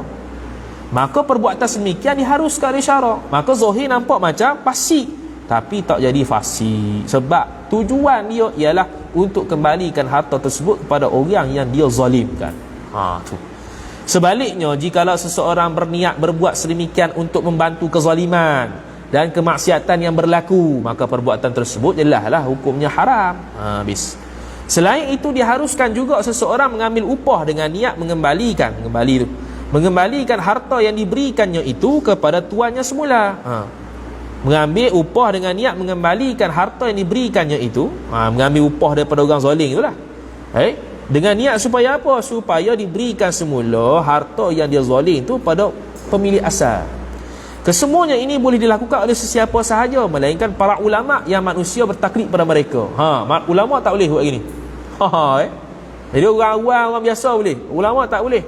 Sebab apa? Hal ini berlaku kerana manusia tidak akan pernah mengetahui niat yang berada dalam hati para ulama tersebut. Kerana ulama ni zahir dia orang baik, dia orang yang soleh, dia menyampaikan ilmu, jadi tak boleh dibuat sedemikian. Takut orang prasangka buruk pada ulama. Tapi orang biasa boleh. Sebab niat itu bukan mahallul ittila', dia panggil, bukan tempat untuk tilik. Jadi tak ada siapa boleh tilik niat orang. Jadi sebab itu ulama tak boleh buat gini. Ulama tidak boleh buat gini, orang biasa saja. Habis. Dhabit dosa besar dan dosa kecil menurut para ulama Syafi'iyah. Syekh Ad-Damiri rahimahullah telah menjelaskan dalam Najmul Wahash berkenaan dengan pandangan Asy-Syafi'iyah terhadap dhabit dosa besar dan dosa kecil. Berlaku khilaf 8 pandangan. 8 lah, tak semua. Supaya apa? Supaya nanti kalau orang mengajar, ni bukan pandangan muktamad. Ada pandangan satu lagi. Senang cerita. Kawan ni pula kata lain pula. Kawan ni kata lain. Lepas tu orang tanya kita, dah gana ustaz mana betul tu? Kita tahu khilaf atau dua-dua betul lah ke? Cuma pandangan muktamad ni itu bukan bukan mati baik. Dua-dua tu tak boleh mengajar tu. Parok gitu. Tak boleh mengajar tu. Macam dia seorang boleh mengajar. Pandangan pertama, dosa besar itu ialah dosa yang mewajibkan jatuhnya hukuman hudud atas seseorang. Zina, minum arak, curi, tu hukum hudud kena jatuh. Dosa besar. Itu pandangan pertama. Pandangan kedua, dosa besar ialah perbuatan yang dikaitkan dengan janji buruk yang dahsyat berdasarkan nas Al-Quran dan hadis Nabi sallallahu alaihi wasallam. Dua pandangan ini, AB ni merupakan pandangan yang paling ramai daripada kalangan mereka ulama fiqh Syafi'iyah. Namun begitu, kebanyakan mereka mentarjihkan pandangan A yang kata dengan hukuman hududlah menyebabkan dosa besar. Namun begitu, pandangan B pun lebih baik. Sebab apa? Sebab dia tak tertakluk kepada hudud saja. Ada benda yang janji buruk yang dijanjikan Al-Quran tapi tak kena hudud. Hal ini berlaku kerana memakan riba, memakan harta anak yatim, memutuskan silaturahim, derhaka pada mak pak, sihir, mengadu domba, memberikan penyaksian palsu dan sebagainya merupakan sebahagian daripada dosa-dosa besar. Padahal tiada dikenakan hukum hudud. Tak ada pun. Tak ada hukum hudud makan riba, tak ada. Tapi dosa besar. Sebab tu dia kata pandangan B lebih baik. Dan pandangan B inilah yang banyak kita pakai dalam ceramah-ceramah kita ni. Cuma pandangan-pandangan lain itu adalah qil-qil dia. Kemudian yang ketiga, dosa besar ialah setiap perbuatan yang membawa kepada pelakunya membawa sikap memandang rendah terhadap agama, meremehkan agama. Setiap dosa yang mana dosanya itu menyebabkan dia pandang rendah terhadap agama, kesucian agama. Itu jadi dosa besar. Yang seterusnya, dosa besar ialah setiap perbuatan yang disebutkan dalam Al-Quran dan setiap maksiat yang diwajibkan ke atas pelakunya hukuman hudud. Ini umum lagi ni daripada tadi. Kalau tadi hukum hudud saja, noktah. Waktu yang kedua ada janji yang buruk, noktah. Ini umum lagi. Setiap perbuatan disebutkan, ini perbuatan yang maksiat disebutkan dalam Quran dan setiap maksiat yang diwajibkan ke atasnya pelaku hudud, hukuman hudud. Jadi dalam Al-Quran semua dosanya tak semesti dosa besar. Ada dalam Quran dosa-dosa kecil, ada yang dosa besar. Tapi dalam pandangan yang D ni menunjukkan bahawasanya apa sahaja dosa yang disebut dalam Quran semua besar. Jadi dia umum lagi lah. Seterusnya, dosa besar ialah setiap perbuatan yang mewajibkan berlaku atasnya hukuman hudud ataupun membunuh dengan sengaja tanpa hak ataupun membunuh dengan bunuhan yang menyerupai sengaja. Ni dalam bab jinayat ni. Ada bunuh dengan sengaja, ada dengan tidak sengaja, ada syabih dengan sengaja. Jadi pandangan I mengatakan setiap perbuatan yang mewajibkan hudud, membunuh dengan sengaja, membunuh dengan sengaja kalau ikutkan dalam hukum jinayat kena qisas lah. Qisas tu pula ahli keluarga berhak menentukan salah satu daripada tiga ni. Pertamanya bunuh balas, dia panggil qisas, ataupun yang kedua bayar diat, ataupun yang ketiga maaf. Maaf ni payah. Pandangan F, Imam Mawardi rahimahullah menyatakan dalam Al-Hawil Kabir, dosa besar ialah perbuatan yang membawa kepada hukuman hudud ataupun janji yang buruk. Ni macam tadi tu, dia seolah-olah dia menggabungkan A dan B. Syekh Al-Halimi rahimahullah yang menyebutkan dosa besar ialah setiap perbuatan yang diharamkan dengan sebab diri perbuatan tersebut, bukan dengan sebab lain. Dia panggil haram zati. Yang kata dosa besar ni haram bi zatihi, bukan haram li ghairihi. Kalau haram li ghairihi tak besar, tak dosa besar. Contohnya haram li ghairihi, makan nasi yang ada tahi. Haram lah. Haram li ghairihi apa? Sebab makan nasi hukum dia harus. Jadi haram sebab ada tahi. Makan tahi tak boleh. Makan najis dia panggil. Tu haram li aridi. Tu dosa kecil lah kalau ikut ni Syekh Al-Halimi ni. Pandangan yang tahqiq, dosa besar ialah setiap dosa yang diiringi bersamanya janji buruk ataupun pelaksanaan hukuman hudud ataupun laknat ke atas pelakunya ataupun memberi isyarat kepada penghinaan pelaku kepada agamanya. Inilah pandangan yang mu'tamad. Dia rangkum habis semua. Pertamanya janji buruk, ada laknat, ada laksanakan hukum hudud, kemudian isyarat kepada penghinaan pelakunya, pelaku dosa kepada agama. Tu dia panggil dosa besar. Hak itulah yang berada dalam kitab Al-Kabair Imam Zahabi, dalam mukadimah dia. Kemudian jumlah dosa besar. Rehat sebentar. Tak boleh banyak-banyak, 10 muka berhenti.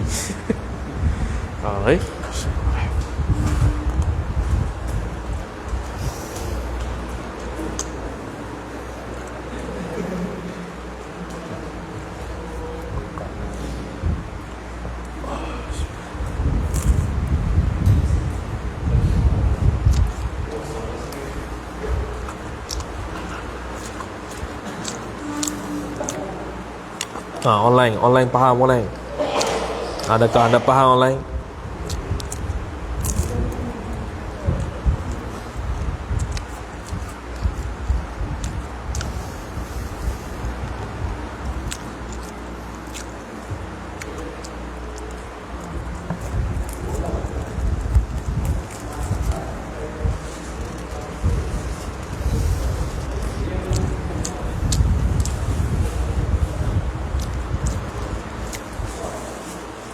Selera, memang selera lah makan. Macam mana? Makan barang sedap.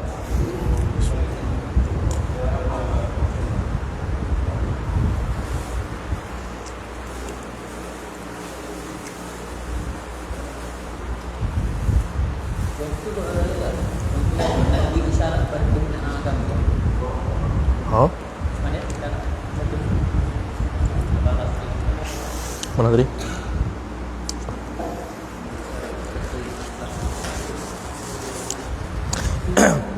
Contoh membawa pada, dia membawa pada penghinaan agama ni boleh bawa pada kufur. Contoh lempar Quran ke, besar-besar lagi pula boleh bawa pada kufur. Dosa besar tu sampai tahap kufur. Kalau yang memberi isyarat kepada penghinaan pelaku pada agamanya, hak ni dosa besar yang boleh bawa pada kufur. Contoh lempar Quran, jijak Quran, seumpama itu. Gitu. Gitu. Baca bismillah minum arak, kemudian haram. Dosa besar. Bahkan dalam kitab Hasyiah Hidayatul Himurid kata, kalau dia berkosakkan hina agama, hukum dia kafir. Tu kata ni, bisyarat pada ni minum arak baca bismillah. Tu dosa besar.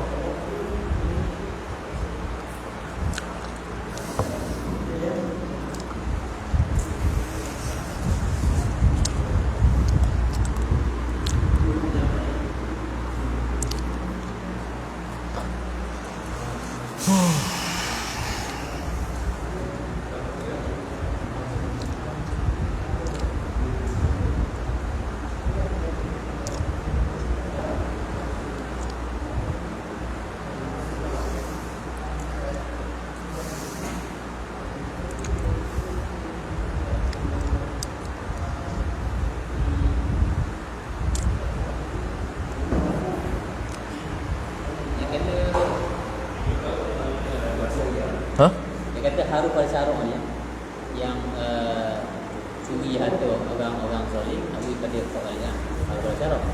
Kalau yang curi harta orang zalim tapi tak bagi pada orang miskin.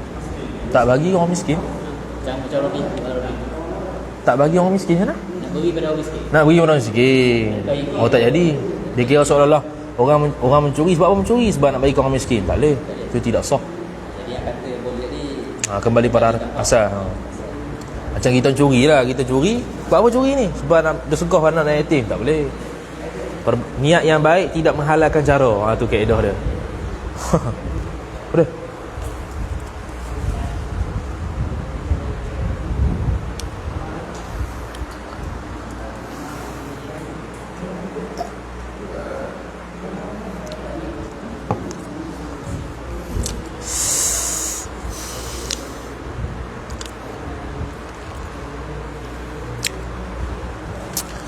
Allahumma salli ala Muhammad. Allahumma salli ala Muhammad. Tibbil qulubi wa dawaiha.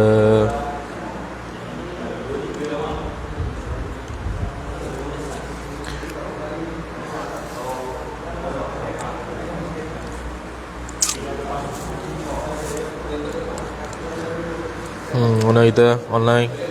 Faham tak? Ada soalan?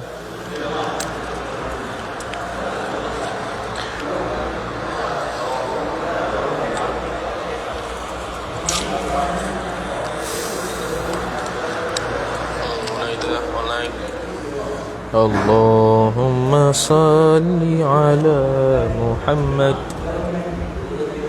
Tibbil qulubi wa dawaiha. Sambung balik. Habis awal sikit.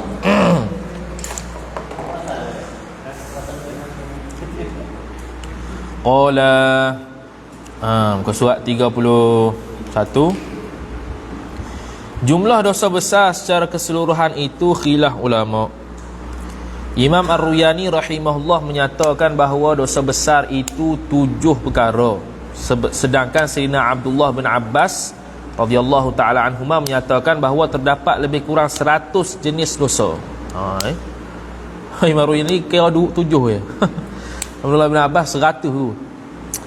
Antara dosa-dosa besar ialah memberikan penyaksian palsu, bohong, dusta.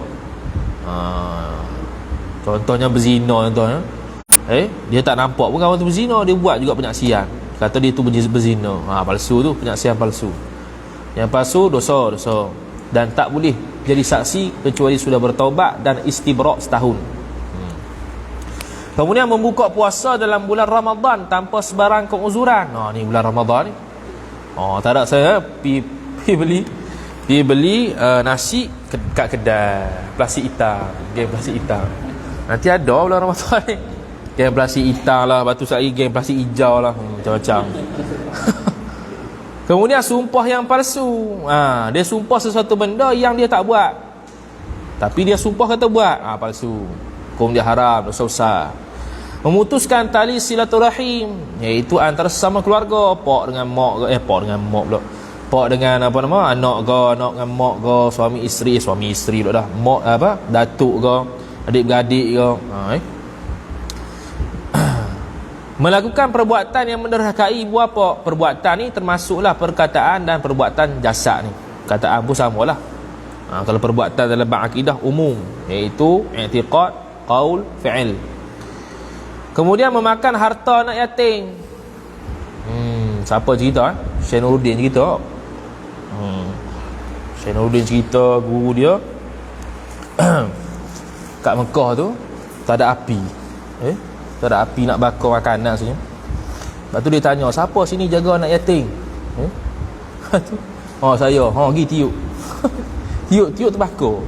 Apa terbakar? Makan anak yatim tu. Dosa besar. Kakak. Keluar air. Keluar air pula. Keluar api sungguh. Parah. Syekh Hasan Masyad. Pengarang kitab Takraq Saniyah tu. Dahsyat tu. Oh gila. Nak kata siapa wali? Kawan tu wali ke syekh tu wali? Oh syekh tu boleh tahu. Oh siapa anak yatim? Pergi tiup lah. Bagi ada api. Sebab tu tak ada pemetik api tu kat Mekah. Syekh Nurdin cerita tu. Ada lah kat TikTok tu. Kemudian memakan harta yatim. Berlaku pengkhianatan dalam timbangan jual beli. Dia beratkan timbangan ni. Zaman dulu pun ada juga ni. Zaman sekarang pun ada. Apa tu? Boleh ke kalau nak order kitab? Mana?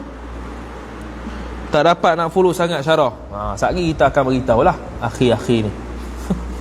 Dah siap jilid 2 baru nak tanya.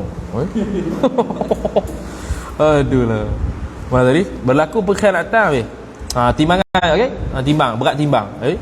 Contohnya sekilo tu patutnya dapat 10 buah, tiba-tiba 8 je. Dia beratkan timbangan sehingga kan jadi penipuan dalam timbangan jual beli. Hukum dia haram, dosa besar. Melakukan sembahyang sebelum waktunya. Ini lajak rajin ingat. Sembahyang zuhur ke apa? 12.30. Sudah. Pergi azan ke 12. Sudah. Dia ada sebab waktu jadi tak boleh. Hukum dia haram. Melakukan sembahyang di luar waktu tanpa uzur pun tak boleh juga. Dia tidak ada haid, bukannya musafir, tiba-tiba dia keluarkan waktu tanpa uzur. Alasannya kerja, tak boleh. Menyembunyikan penyaksian tanpa uzur. Penyaksian di mana dia tu saksikan benda tu dan boleh jadi saksi, tiba-tiba dia sembunyikan kebenaran. Hukum dia haram. Mengambil rasuah, menegahkan diri daripada membayar zakat fitrah ke, zakat harta ke. Meninggalkan perbuatan amar bil ma'ruf wan nahy 'anil munkar. Jikalau seseorang mampu melakukannya. Tertibnya ialah dengan kuasa, kedua lepas daripada tu tak mampu dengan nasihat, ketiga dengan hati. Dengan kuasa dalam Syekh Nawawi Banten rahimahullah sebut dalam Bahjatul Masail, yang kuasa tu kategori pemimpin, suami kepada isteri dan juga mak pak kepada anak. Hak tu boleh dengan kuasa. Kalau dia tak boleh dengan kuasa, nasihat. Nasihat tu siapa dia? Syekh Nawawi Banten sebut tu ulama, ustaz-ustaz. Tak boleh bantrah tu. Dia boleh nasihat je. Dia boleh mengajar cara betul. Ni tak betul ni. Dia boleh nasihat je lah. Kuasa, tu atas orang, atas pemimpin lah pula. Tu Syekh Nawawi sebut dalam Bahjatul Wasail. Kalau hati tu kalau tak ada apa dah dengan kuasa tak boleh. Dia bukan orang alim, orang biasa-biasa, siapa nak dengar kata dia. Dia pun bencilah hati tengok orang duk beromel tepi pantai tu. Buat gano. Habis. Semua ni disebutkan oleh Syekh Muhammad Khatib Syirbini. Dan melupakan Quran. Selepas menghafazkannya, sama ada keseluruhan Quran ataupun sebahagiannya. Jikalau dia menghafaznya selepas baligh.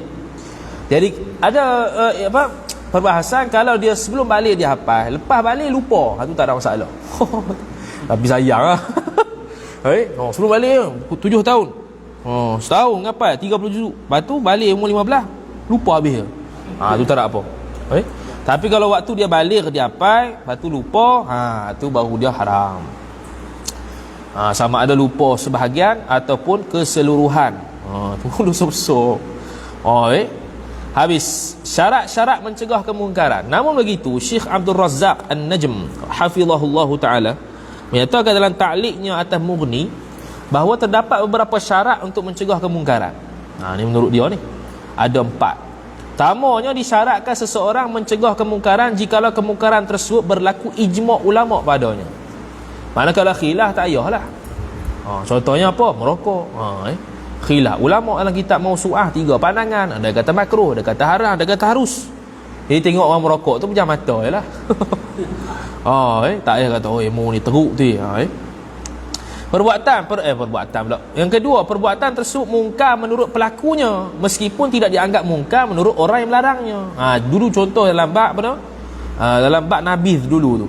Masa walimah tu. Perbahasan tentang walimah. Ada nabiz yang hukum dia yang mazhab kata haram, ada nabiz yang mazhab yang kata tak haram. Jadi macam mana kalau dalam walimah itu diletakkan nabiz? Maka macam mana orang yang mari boleh mari ke tak? Dia berdasarkan iktikad mazhab dia. Kalau mazhab dia tu kata haram, dia tak boleh mari. Dia anggap tu maksiat lah. Kalau kata iktikad mazhab dia boleh, boleh mari lah. Sama macam merokok contohnya. Dia berpegang pada kata harus, kita pegang pada kata haram. Jadi kita ni sebab kita tak lagi Ni sebab orang kata harus merokok lagi. Contoh tu. Pandangan seterusnya, aman dan sejahtera daripada kemudaratan yang akan berlaku ke atas dirinya ataupun hartanya. Dengan makna kalau dia tegur kau, kalau dia buat amal ma'ruf nahi munkar tidak memudaratkan diri dia, boleh. Maka dia wajib buat amal ma'ruf nahi munkar. Kalau berlaku kemudaratan atas diri dia ataupun harta dia, maruah dia, nyawanya, tak payah. Kemudian tidak takut berlakunya keburukan yang lebih besar daripada perkara yang dia teguhkan. Kalau tegur ni makin kau tegur, maka tak payah tegur. Bencilah hati sahaja. Tu kata Ta'liq Ibnu Syekh Mughni Muhtah, cetakan Darul Faihaq. Sebahagian daripada dosa besar ialah membakar haiwan dengan api. Sebab apa? Menyeksa haiwan. Tu ya elak dia. Okey, macam dulu kita baca Bidayatul Hidayah, Syekh Ahmad Fatani tegur pemahaman orang Melayu terhadap hadis bunuh cicak salah. Di mana hadis Nabi SAW kata bunuh cicak sekali dapat 100 kebaikan. Sekali makna sekali pok mati. Yang kalau tak mati kali kedua pukul baru mati, kurang sikit daripada 100. Kalau tak mati juga pukul yang ketiga baru mati, kurang sikit daripada hak dua tadi. Jadi dia tegur kata orang Melayu faham kata 100 pula. Sekali pukul 100, dua kali pukul 100 lebih. 3 kali pukul 100 lebih-lebih. Hak tu fahaman salah. Yang kata 3 kali pukul dapat kurang, 2 kali pukul dapat kurang 100, sekali pukul mati tu 100 pahala, itu pukul sekali, bukan suruh pukul banyak kali bagi mati. Jadi kalau pukul banyak kali bagi mati padahal mampu untuk matikan sekaligus, maka tu sudah menyeksa cicak. Menyeksa cicak hukum dia haram. Sama juga ni membakar haiwan dengan api, sebab dia itu menyeksakan haiwan. Jadi dia kena bunuh sekaligus mati. Isteri dan suami yang nusyus. Isteri ada nusyus? Ada. Suami ada? Ada. Isteri yang nusyus maklum, keluar rumah tanpa izin lah, apa semua tu, tak bagi jimok lah, tak bagi istimta' lah, tu nusyus lah. Bila nusyus, dia angkatkan nafkah dia, tak payah bagi, dan dia pula dosa besar. Sampailah dia bertaubat balik, minta maaf pada suami balik, baru boleh diberikan semula nafkah. Kalau suami yang nusyuh pula, suami yang nusyuh tu dia tak bagi nafkah pada suami, pada suami pula, tak bagi nafkah pada isteri, tak bagi mahar pada isteri, membiarkan isteri dalam keadaan maksiat dan sebagainya, tu suami yang nusyus. Tu dalam fiqhul islami wa adillatuhu. Kemudian melakukan perbuatan zihar kepada isteri, iaitu menyamakan isterinya dengan mahramnya yang lain. Ni akan datang. Lama gini zihar ni, lama jilid ke berapa tau? 6 7 kot. Zihar. Pungkok hang ni sama pungkok aku pungkok mak aku. Tu zihar. Kalau sifat tak apa. Dia tak mau, bare tu tak mau. Kalau bare kan habis bare contoh sifat contoh Kak hang ni baik macam mak aku apa. Tapi kalau pungkok hang ni macam pungkok mak aku, sudah bagai mu ni macam bagai mak aku habis tu. Tu jadi zihar. Tu akan datang bahasan zihar panjang-panjang. Kemudian berputus asa daripada rahmat Allah Ta'ala, memakan daging babi dan bangkai tanpa sebarang darurat. Bukan itu sahaja, bahkan perbuatan dosa besar juga ialah suami bersetubuh ketika isteri sedang keluar darah haid. Sebab tu kena belajar haid ni supaya tahu ni darah haid ke istihadah kot tengah subuh ni. Kalau istihadah tak apa, cuma berlumur darah lah sikit berlumur darah macam mana? Bukan berlumur at-tadammukhu bin najasati haramun, bukan gitu. Berlumur dengan najis itu ialah haram. Walaupun begitu, kullu qa'idatin lahu mustathniyat. Setiap kaedah ada pengecualian dia. Pengecualian dia antaranya ialah jima' atau istihadah, tu boleh. Sebab itu perlu kedatang sentiasalah farah isteri itu berbau wangi. Sebab tu lepas haid disunatkan perempuan tu letak kasturi, bauan kasturi ataupun wangi-wangi yang lain, supaya tak busuk tempat tu. Kalau sedang istihadah, khilaf ulama, ada yang kata kena buh juga, ada yang kata tak payah. Pandangan muktamad tak payah kerana berlumur dengan najis istihadah tu. Tapi kalau suci daripada haid, tak ada darah dah, sunat bubuh kasturi ataupun bau-bauan yang lain, supaya tak busuk lah. Dah tok laki mu nak bubuh situ. Habis. Meminum minuman yang berada di bekas yang diperbuatkan daripada emas dan perak. Ni bab berjana. Biasa dalam bab taharah lah. Dia ada bahas perak emas tu, berjana. Laki perempuan tak boleh pakai berjana daripada emas dan perak. Memakai cincin emas bagi lelaki tak boleh, bagi perempuan boleh. Perak boleh belaka. Memakai sutera bagi lelaki tanpa ada sebarang darurat. Memakai sutera bagi lelaki tanpa ada sebarang darurat. Tapi kalau pakai sutera itu untuk istinja boleh, kalau cukup syarat dia. Macam disebut dalam kitab Hasyiah Bijrimi Al-Iqna'. Sebab apa boleh? Sebab itu isti'mal dia, penggunaan dia pada benda kehinaan, iaitu cuci najis. Jadi tak ada masalah lah. Adapun pakai untuk pakaian, itu bukan untuk kehinaan dan juga cuci berak, tapi hak tu untuk memegahkan diri, tak boleh. Tu untuk perempuan saja sutera ni. Dan juga merompok dan merampas harta kepunyaan orang lain. Merompok ni sama. Merompok ni ialah mengambil harta dalam keadaan dia tahu. Mencuri ni mengambil harta dalam keadaan dia tak tahu. Jadi mencuri dan merompok dua benda berbeza. Merompok lagi teruk pada mencuri. Mencuri ambil sesuatu benda orang lain tanpa pengetahuan dia. Merompok, merampas dan sebagainya ialah ambil harta orang lain dengan pengetahuan dia. Di hadapan dia tahu, dia nampak kita ambil barang tu. Dan juga mengadu domba, pelaga orang. Syekh Abu Talib Al-Makki rahimahullah telah menyatakan bahawa dosa besar itu 17 perkara, iaitu 4 dosa besar nisbah dalam hati, 4 dosa besar nisbah lidah, 3 dosa besar nisbah kaki, dan 1 dosa besar nisbah seluruh jasad. Dosa-dosa tersebut adalah sebagaimana berikut. Ni ikut tertib tadi ya. Kita tak klasifikasilah 4 tu, ikut tertib je. Yang pertama dia kata tadi 4 dosa nisbah hati. 4 ni, 4 yang pertama. Pertama, mensyirikkan Allah. Tu memang dosa besar dan kafir lah. Kedua, berterusan ke atas melakukan maksiat kepada Allah Ta'ala. Ketiganya, berputus asa daripada rahmat Allah Ta'ala. Yang keempatnya, berasa nyaman ketika melakukan perkara yang dibenci oleh syarak. Rasa relax. Tu bahaya tu. Dosa besar. Dah lah buat dosa besar, berasa relax pula buat dosa besar. Kemudian yang seterusnya, seterusnya ialah menuduh zina terhadap perempuan yang suci. Ini nisbah lidah. Itu tuduh dia tu zina tanpa bawa saksi. Itu kita telah menuduh seorang perempuan berzina dalam keadaan dia tak berzina. Keenam, memberikan penyaksian yang palsu ini tadi. Memberikan penyaksian yang palsu. Kemudian sihir. Kemudian sumpah palsu. Kemudian memakan harta anak yatim secara zalim. Kemudian memakan harta riba sedangkan dirinya mengetahui. Yang seterusnya, meminum setiap minuman yang memabukkan. Lepas tu zina, liwat, membunuh, curi, lari daripada medan peperangan. Itu pun haram juga. Ni kalau tak perang ni tak apa.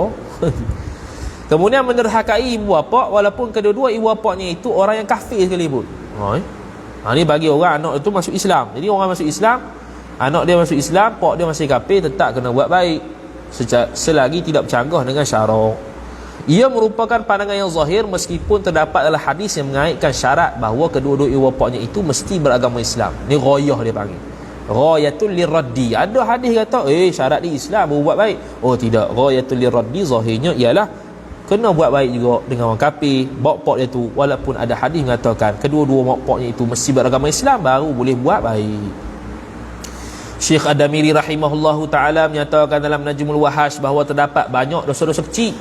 Antaranya ialah melihat kepada sesuatu yang perkara diharamkan oleh syarak. Tengok perempuan, dia dosa kecil. Kemudian menipu orang yang tidak sampai ke tahap perlu menjatuhkan hukuman hudud. Menipu orang yang tak sampai tahap perlu jatuhkan hukuman hudud dan tidak mudaratkan orang lain. Mana penipuan itu penipuan yang bukan besar lah. Kalau penipuan itu sampai tahap mencarikan maruah orang, memberikan mudarat harta orang dan sebagainya, itu dosa besar.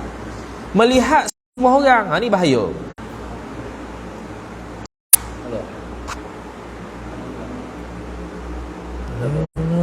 Ada.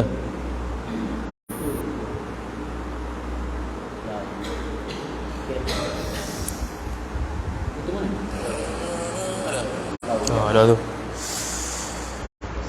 Okey, tadi menipu dosa kecil, menipu orang melihat melihat serta memerhati isi rumah orang. Jadi kalau nak ketuk pintu, duduk di tepi rumah. Assalamualaikum. Cara dia ialah ketuk pintu, Assalamualaikum. Contoh ni pintu ni pintu kan. Kita ketuklah, Assalamualaikum. Okay, kita duduk sini. Kita Assalamualaikum. Bila Assalamualaikum saja, badan kita gini. Gini badan kita. Mana menghadap sana. Dia tak menyahut lagi. Lepas balik. Assalamualaikum. Gini balik. Tu jaga dia sampai 3 kali. Tak ada juga, balik. Dia tak mau tengok hang. Ketuk. Assalamualaikum. Dia kalau Penang ya. Assalamualaikum. Sampai buka, tak buka dia macam tu. Assalamualaikum. Sejam gitu. Aduh. Kemudian tidak bercakap dengan orang Islam melebihi 3 hari. Ni. Kalau tak ada uzur syarak. Kalau ada uzur syarak, boleh lah. Contoh dia fasik ke, tu tak digalakkan. Beri salam pun tak digalakkan. Tapi kalau dia tu orang baik dan sebagainya, tak cakap lebih 3 hari. Tak boleh. Paling kurang Assalamualaikum. Duduk bersama orang-orang fasik kerana mengasihi mereka. Ni dalam Wisyahul Afrah mukadimah dia. Dia bincang berkaitan dengan orang yang tinggal semayang. Jadi orang yang tinggal semayang, banyak orang gaul dengan mereka. Dosa apa? Dosa kecil. Sembahyang pada waktu ni dilarang sembahyang. Ni dia panggil apa-nama? Tu haram sembahyang lah 5 tu. Dia sembahyang juga dosa kecil. Berjual beli dalam masjid. Ni bahaya ni. Daurah kitab. Ya. Bagi duit. Untuk beli apa? Beli kitab. Dalam mana? Dalam masjid. Dia kena luar masjid. Dia jual beli dalam masjid, hukum dia haram. Tapi haram dia dosa kecil. Menjadi imam sembahyang. Tapi kalau bukan jual beli boleh. Tapi biasa orang bagi duit kan jual belilah. Kalau hadiah, kalau kawan tu reti sikit, hadiah tak ada salah. Ni aku hadiah RM3. Aku hadiah kitab. Senang. Masalah aku tak gaji. Macam nak bagi hadiah mana? Dia tanya pula. Dia keluar. Tak faham bahasa tu. Menjadi imam sembahyang sedangkan makmum membenci dirinya menjadi imam. Ni. Makmum tak suka dia jadi tok imam, dia jadi juga. Dosa kecil tu. Dia tok imam. Jadi tok imam nak jadi tok imam mestilah sepakat makmum suka dia. Tu. Kemudian bercakap-cakap sedangkan imam sedang berkhutbah. Bercakap-cakap. Jadi kalau dalam mazhab Syafi'i makruh, jumhur ulama selain mazhab Syafi'i haram. Kalau kita makruh. Yang boleh bercakap bila? Sebelum khutbah, duduk antara 2 khutbah dan selepasnya. Tu boleh cakap. Mana duduk antara 2 khutbah tu, kawan tu baca doa, kita boleh cakap sama orang sebelah, boleh.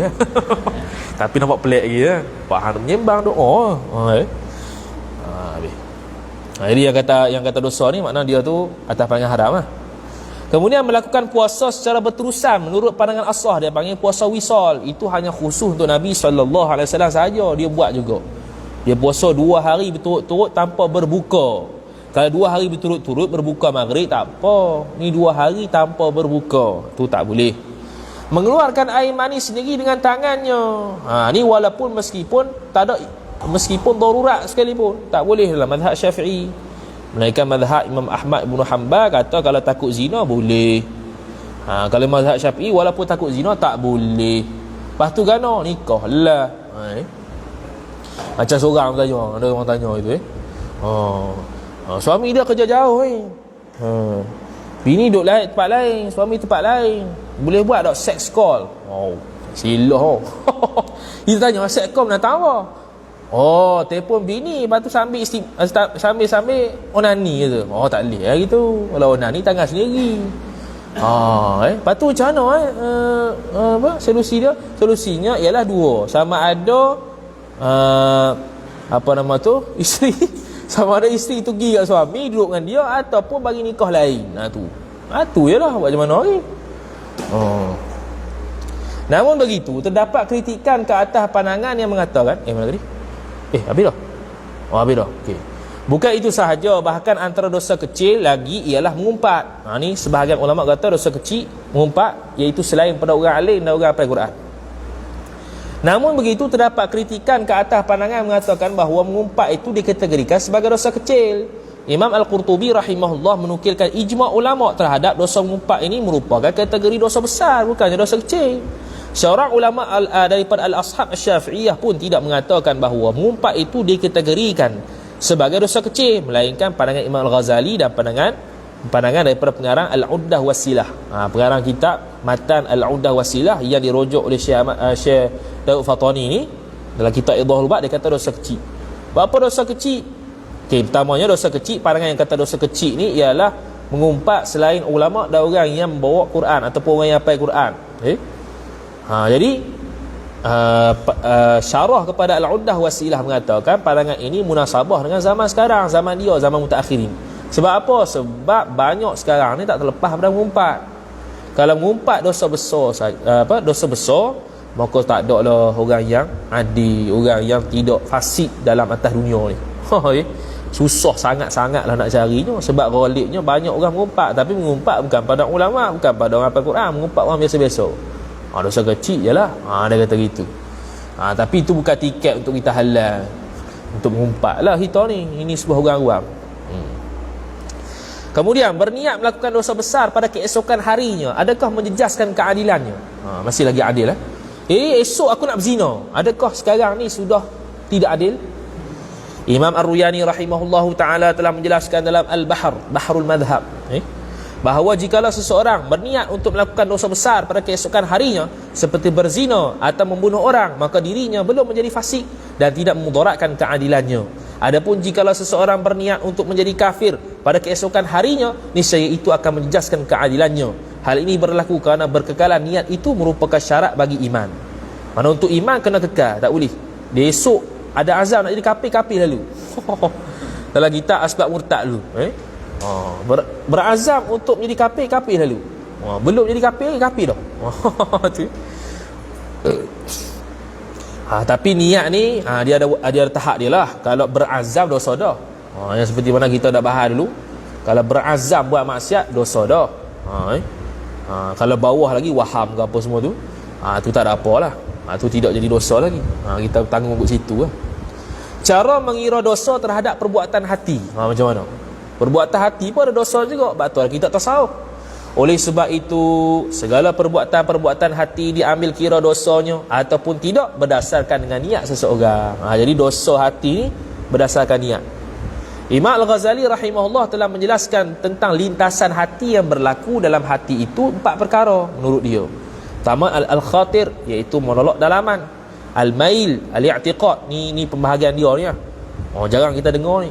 Biasa kita dengar wahmun lah, hamun lah, hajisun lah, yang macam dulu kita sebut lah Hasyiah Syirwani tu. Ambil tu mudah sikit. Ada hadis yang jelas. Ni menurut pandangan Imam Ghazali, dia bahagikan begitu. Kalau azam tu, azam nak buat maksiat memang dah maksiat dah lah, wajib bertaubat. Azam nak buat baik, dapat pahala dah. Tu lintasan hati berbentuk berbentuk 1 iaitu khatir, dan 2 tidak diambil kira dosanya menurut Imam Ghazali. Adapun azam maka dikira sebagai berdosa tanpa berlaku khilaf ulama. Adapun dari sudut i'tiqad maka kadang-kadang ia berbentuk ikhtiar, pilih.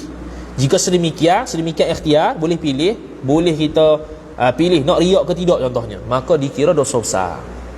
Dia boleh pilih, dia boleh kawal, mana boleh ikhtiar, boleh kawal, dia buh juga.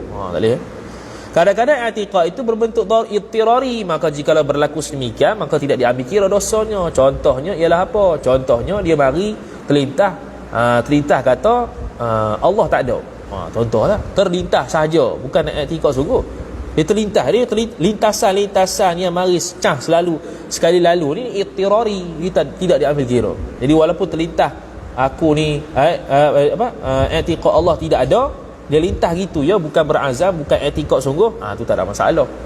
Sebab lintasan tu daripada syaitan belaka, syaitan boleh lintas apa-apa saja. Bukannya kita yang usaha lintas kan.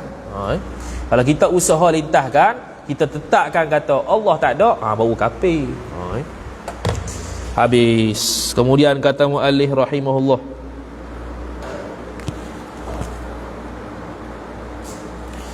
soalan: adakah seseorang yang pernah melakukan dosa besar seperti berzina, minum arak, berjudi, walaupun sekali seumur hidup tidak boleh lagi dikira seorang yang adil walaupun telah bertaubat? Ni baru akan datang. Hang tanya soalan, benda yang akan datang.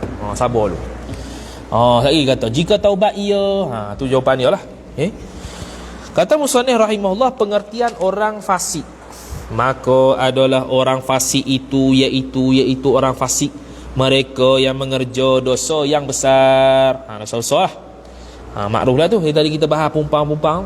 Atau mengekalkan dosa kecil seperti yang lagi akan datang. Kenyataannya dia akan sebut juga nanti akan datang, cuma kita dah sebut lama dah. Pada bicara wali di sana lah. Insya-Allah taala. Dia guna lafaz insya-Allah. Makna boleh jadi tulis mati. Tak ada syarah lagi. Boleh jadi. Sebab tu kata insya-Allah tu. Hukum saksi fasik apabila bertaubat. Ni lah jawapan yang bagi soalan tadi. Tidak boleh lagi dikira seorang yang adil ataupun telah bertaubat ataupun telah menjadi wali sekalipun. Wali nanti akan datang, ni saksi tu. Tapi sama lebih kurang. Maka jika taubat ia seorang daripada fasiknya, ini perbuatan kefasikannya seorang itu, maka tiada sah dijadikan dua saksi hingga lalu setahun dahulu. Tu jawapannya. Ni dia panggil istibra'. Lalu setahun tu khilaf ulama lah, setahun ke 6 bulan ke 2 bulan ke. Tu khilaf dalam kitab syahadat, tapi kita tak tulis sini. Sebab dia dalam kitab syahadat. Kalau kita masukkan juga khilaf tu, jadi kitab syahadat dalam masuk sini terus. Sebab kitab syahadat tu besar lah. Jadi pergi tengok situ lah. Senang cerita istibra'. Sebab apa lalu setahun? Ilah dia ialah nak memastikan dia tu betul-betul bertobat dengan sekira-kira setahun tu dia tak ulang benda sama. Jadi sekira-kira nak memastikan dia tak ulang balik perbuatan dosa, maka tempohnya setahun. Dia panggil istibra'. Okey, tengok kitab kita. Hukum saksi fasik apabila bertaubat. Kata musannif, jika taubat ia, Syekh Ad-Damiri rahimahullah telah menjelaskan bahawasanya jikalau saksi yang fasik tersebut bertaubat, maka khilaf ulama terhadap penerimaannya sebagai saksi nikah. Khilaf. Lepas dia bertaubat boleh tak jadi saksi? Khilaf. Pandangan pertama, tidak boleh menjadi saksi pernikahan. Okey, pandangan pertama. Pandangan kedua, Imam Al-Muzani rahimahullahu taala dalam Al-Manthur, TH tu sah. Al-Manthur dan Abu Thur mengatakan diterima penyaksiannya seperti mana orang kafir, hamba dan kanak-kanak memberikan penyaksian semula. Selepas orang kafir tersebut masuk Islam, hamba tersebut telah merdeka dan kanak-kanak tersebut telah baligh. Hak ni lah pandangan kita yang mu'tamad. Cumanya ada syarat istibra'. Cuma dia tak sebut sinilah. Masalah. Para ulama mazhab mengharuskan kepada qadi untuk mendengar penyaksian ketika seseorang tidak mengetahui tentang status saksi sebagai orang merdeka dan orang Islam. Para ulama mazhab al-ashab Syafi'iyah mengharuskan kepada qadi untuk mendengar penyaksian ketika seseorang tidak mengetahui tentang status saksi sebagai orang merdeka dan orang Islam. Dia jadi saksi tapi tak tahu dia ni saksi ni merdeka ke tak, saksi ni Islam ke tak. Harus tak qadi tu terima penyaksian? Harus. Tu yang nak kata. Jadi saksi tu mari tiba-tiba harus tak qadi tu terima penyaksiannya dalam keadaan orang syok status dia sebagai orang merdeka ataupun tidak. Orang syok status dia sebagai orang Islam ataupun kafir. Boleh terima. Harus, kata dia. Maka jikalau qadi tersebut mengetahui bahawa saksi tersebut hamba, ni kalau qadi tahu, dan kanak-kanak, maka tidak boleh dia mendengar penyaksian tersebut. Tak terimalah. Sebab tahu dah tu bukan itu kanak-kanak. Kanak-kanak tak boleh terima penyaksian ni, kena baligh. Hamba tak boleh, kerana kena merdeka. Adapun saksi yang fasik, jikalau berhajat kepada melihat pada diri saksi tersebut, maka tidak ditegah sama sekali untuk orang tersebut membuat penyaksian. Dia saksi yang fasik tapi berhajat kepada pembuktian kefasikan dia, baru dipanggil fasik. Maka tu tidak ditegah sama sekali untuk buat penyaksian. Mana zahir dia nampak orang baik, tapi sebenarnya fasik. Nak tahu dia fasik tu kena cek dulu, kena siasat. Tak apa, tu terima. Namun begitu, jikalau saksi tersebut merupakan seorang yang nyata kefasikannya, ni zahir, maka tidak bolehlah qadi mendengarkan penyaksiannya. Bahkan tertegah saksi tersebut untuk memberikan penyaksian menurut pandangan asah. Jadi dia ada fasik zahir, fasik batin. Kalau fasik batin boleh, tak ada masalah. Tak perlu sampai siasat, tak perlu. Fasik zahir, memang tak boleh lah. Tak ada can. Saksi yang bertaubat daripada menipu. Daripada tu Syekh Ad-Damiri, mana dia pernah menipu, dia bertaubat, boleh dia saksi tak? Okey. Syekh Ad-Damiri rahimahullah ta'ala telah menjelaskan dalam An-Najmul Wahash fi Syarhil Minhaj bahawa orang yang bertaubat daripada dosa menipu, seperti mana yang terdapat dalam hadis Nabi sallallahu alaihi wasallam, tidak diterima penyaksiannya, seperti mana disebutkan oleh Imam Ibn Salah rahimahullah. Begitu juga disebutkan oleh Syekh As-Sami As-Sa', S tu Sa', Dia ada titik bawah tu sa. Kalau S tu tak ada titik bawah tu makna sin ya. As-Samiri rahimahullah dalam syarah Al-Idah. Namun begitu Imam Nawawi rahimahullah berpandangan dalam syarah Sahih Muslim bahawa pandangan yang mukhtar ialah diterima penyaksiannya, yakni kalau sudah bertaubat dan sudah istibra' lah. Jadi khilaf lah, jadi khilaf. Saksi yang bertaubat ni saksi ni pernah menipu, dia pun yang bertaubat, boleh jadi saksi tak? Khilaf. Ada kata tak boleh, ada kata boleh tapi selepas istibra'. Habis. Kemudian kata muallif rahimahullah subhanahu wa ta'ala. Oh, ada lagi. Saksi yang bertaubat perlu menunggu masa setahun. Okey. Kata musannif hingga lalu setahun dahulu. Okey. Syekh Ad-Damiri rahimahullah menjelaskan dalam Najmul Wahash bahawa orang fasik yang sudah bertaubat daripada dosanya boleh diterima semula penyaksiannya, yakni penyaksian yang selain daripada penyaksian kes ketika dirinya menjadi orang fasik. Bukan kes yang samalah. Menurut kesepakatan para ulama, kerana tiada tuhmahan sama sekali padanya. Maknanya dia boleh jadi saksi kes lain lepas dia bertaubat, bukan saksi yang sama. Tapi kalau kawan kes yang sama tu dah selesai dah, tak ada masalah lah. Sebab apa tak boleh yang sama? Tak, kerana akan ada tuhmahan, boleh jadi tipu lagi. Jadi saksi yang lain lah. Namun begitu syaratnya ialah selepas tempoh yang pada zon seseorang bahawa kebenaran taubatnya itu terjadi. Ni asal dia. Sebelum istibrak tu ni asalnya. Syarat boleh jadi saksi tu ialah selepas berlalu tempoh yang seseorang tu boleh zon kata orang ni betul-betul taubat. Berapa jumlah tempoh? Tu khilaf. Ada yang kata 6 bulan lah, 2 bulan dah, setahun. Setahun lah pandangan muktamad. Hal ini berlaku kerana taubat ini merupakan sebahagian daripada perbuatan-perbuatan hati. Tengoklah kitab Penawar, sifat mahmudah hati yang pertama ialah taubat. Sedangkan dirinya ditohmah ketika melakukan penyaksian. Oleh sebab itu syarak mengizinkan kembali saksi tersebut melakukan penyaksian semula selepas melalui syarat tersebut, iaitu syarat yang zon seseorang bahawasanya dia betul-betul bertaubat, untuk menguatkan tahap penyaksian yang akan dibuat pada masa akan datang.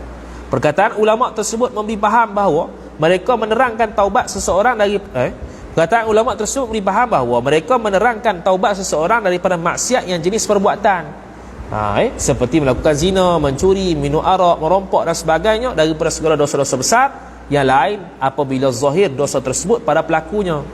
Maka dengan semata-mata menzahirkan taubat daripada saksi itu tidak memadai pada penerimaan dirinya menjadi saksi, bahkan mesti perlu menyelangi tempoh tertentu. Tempoh tertentulah khilaf ulama tu. Syekh Ad-Damiri rahimahullah berkata dalam Najmul Wahash, khilaf terhadap tempoh menunggu tertentu bagi saksi yang telah bertaubat pada kefasikannya. Khilaf kepada berapa? F, G, H sampai F A, B, C, D, E, F 6. A, B, C, D, E, F 6 pandangan tempoh tu berapa lama. Majoriti ulama meletakkan kadar setahun. Ni yang kita ambil. Ni yang Syekh Daud ambil. Hal ini berlaku kerana dalam tempoh ni ilah dia. Kenapa setahun? Tempoh setahun tu berlaku sebanyak 4 musim. Selama tempoh ini akan meredakan keseronokan jiwa dan kebangkitan syahwatnya terhadap perbuatan fasik. Tempoh ni. Maka apabila telah berlalu tempoh setahun dalam keadaan dirinya sejahtera dan bebas daripada perbuatan fasik, maka ia memberi isyarat bahawa dirinya berada dalam keadaan baik. Syarak mengambil kira kadar setahun ini juga pada masalah unnah, lemah zakat ataupun memancukkan air ni dalam tempoh yang singkat. Dia akan datang ni dalam bab tolak. Suami tu cepat pancuk, seminit 2 saja. Bini tak ada seronok lagi, dah pancuk dah, lemah zakat. Sebab tu sunat untuk kita menguatkan zakat kalau dah kuat dah. Kalau lembek, kalau tak kuat wajib. Wajib untuk berubat. Jadi unnah pun sama juga, tempoh setahun. Sebab apa? Sebab boleh jadi musim panas lembek dia punya zakat, musim sejuk dia tegang. Boleh jadi tegang masa musim panas, masa sejuk dia kurang. Sebab tu tempoh setahun tu. Dalam tempoh setahun tu boleh tak jima' yang boleh memuaskan isteri? Ada. Tak ada salah. Jadi qadi akan bagi masa setahun untuk berubat dan untuk dia tu boleh jima' isterinya dalam keadaan isterinya sudah puas. Jadi macam mana nak muahkan isteri dengan jimat itu? Itu kitab Yasin lah. Kalau kubuh semua sini, sekali jadi kitab jimat tu hari. Tu. Jadi unnah. Tu sama juga setahun Zakat, jizyah dan sebagainya. Tu masalah-masalah qadi yang lain lah, senang ceritanya. Dia kadar setahun. Kemudian pandangan kedua, tempoh 6 bulan sahaja. Ulama yang berpandangan dengan pandangan ini menisbahkannya kepada nas syarak. Namun begitu Al-Qadhi Abu Tayyib rahimahullahu ta'ala mengatakan bahawa tiada makna baginya, bagi yang kata tempoh 6 bulan ni, kerana bahawasanya syarak tidak menyebutkan sama sekali tempoh 6 bulan ni rak lah. Melainkan pada masalah perempuan yang mengandung, iaitu sekurang-kurang mengandung itu sebanyak 6 bulan. Dalam masalah-masalah syarak, 6 bulan ni hanya sabit dalam bab mengandung. Sekurang-kurang mengandung 6 bulan. Ghalib 9 bulan. Paling lama 4 tahun. Paling lama 4 tahun. Macam Imam Syafi'i 4 tahun. Cerdik tu. Kemudian yang pandangan seterusnya, tempoh 2 bulan sahaja.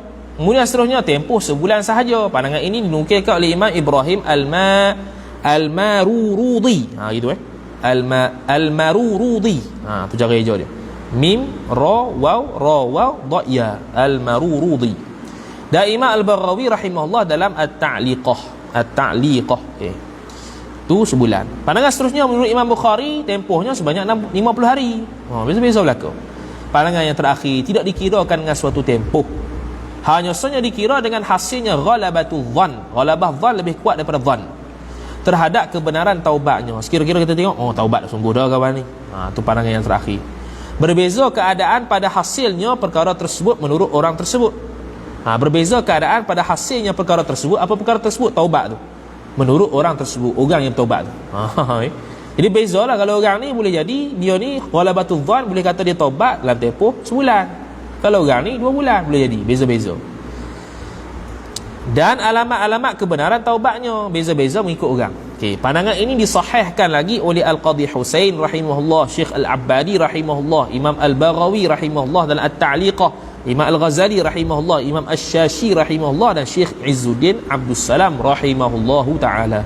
Ramai juga ulama yang pandangan F ni. Tu. Jadi kesimpulannya, pandangan mu'tamad kita ambil setahun. Bila kata setahun, takriban ke tahdidan? Tempoh setahun secara takriban atau tahdidan pun dibahas pula. Imam Al-Mawardi rahimahullah ta'ala telah menyatakan dalam Al-Hawil Kabir berkaitan dengan tempoh setahun tersebut berlaku khilaf. Pandangan Azhar kata setahun takriban. Ada kata tahdidan, betul-betul setahun. Kalau takriban makna 15 hari lagi sebelum masuk setahun, boleh dah, sudah boleh jadi saksi, tak ada masalah. Itu takriban. Kalau tahdidan betul-betul setahun hijrah. Hijrah ni bukan Masihi. Kena hijrah sahaja. Saksi yang tidak perlu istibrak. Jadi kita kata tadi saksi tadi perlu istibrak setahun dan sebagainya. Ada tak saksi yang tidak perlu istibrak?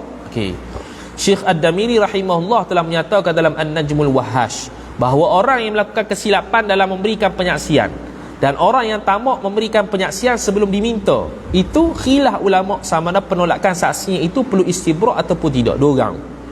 Siapa dia? Orang yang melakukan kesilapan dalam memberikan penyaksian. Dia bukan sengaja nak buat silap, tersilap. Silap memberikan penyaksian. Patutnya tak zina, dia bagi kata zina, silap. Silap bagi penyaksian. Bukan sengaja ni, kalau sengaja tipulah. Silap. Ataupun dia ni tamak, orang tak suruh dia jadi saksi, nak jadi saksi juga. Tamak memberikan penyaksian sebelum diminta. Tu maka hak ni khilaf, perlu istibrak.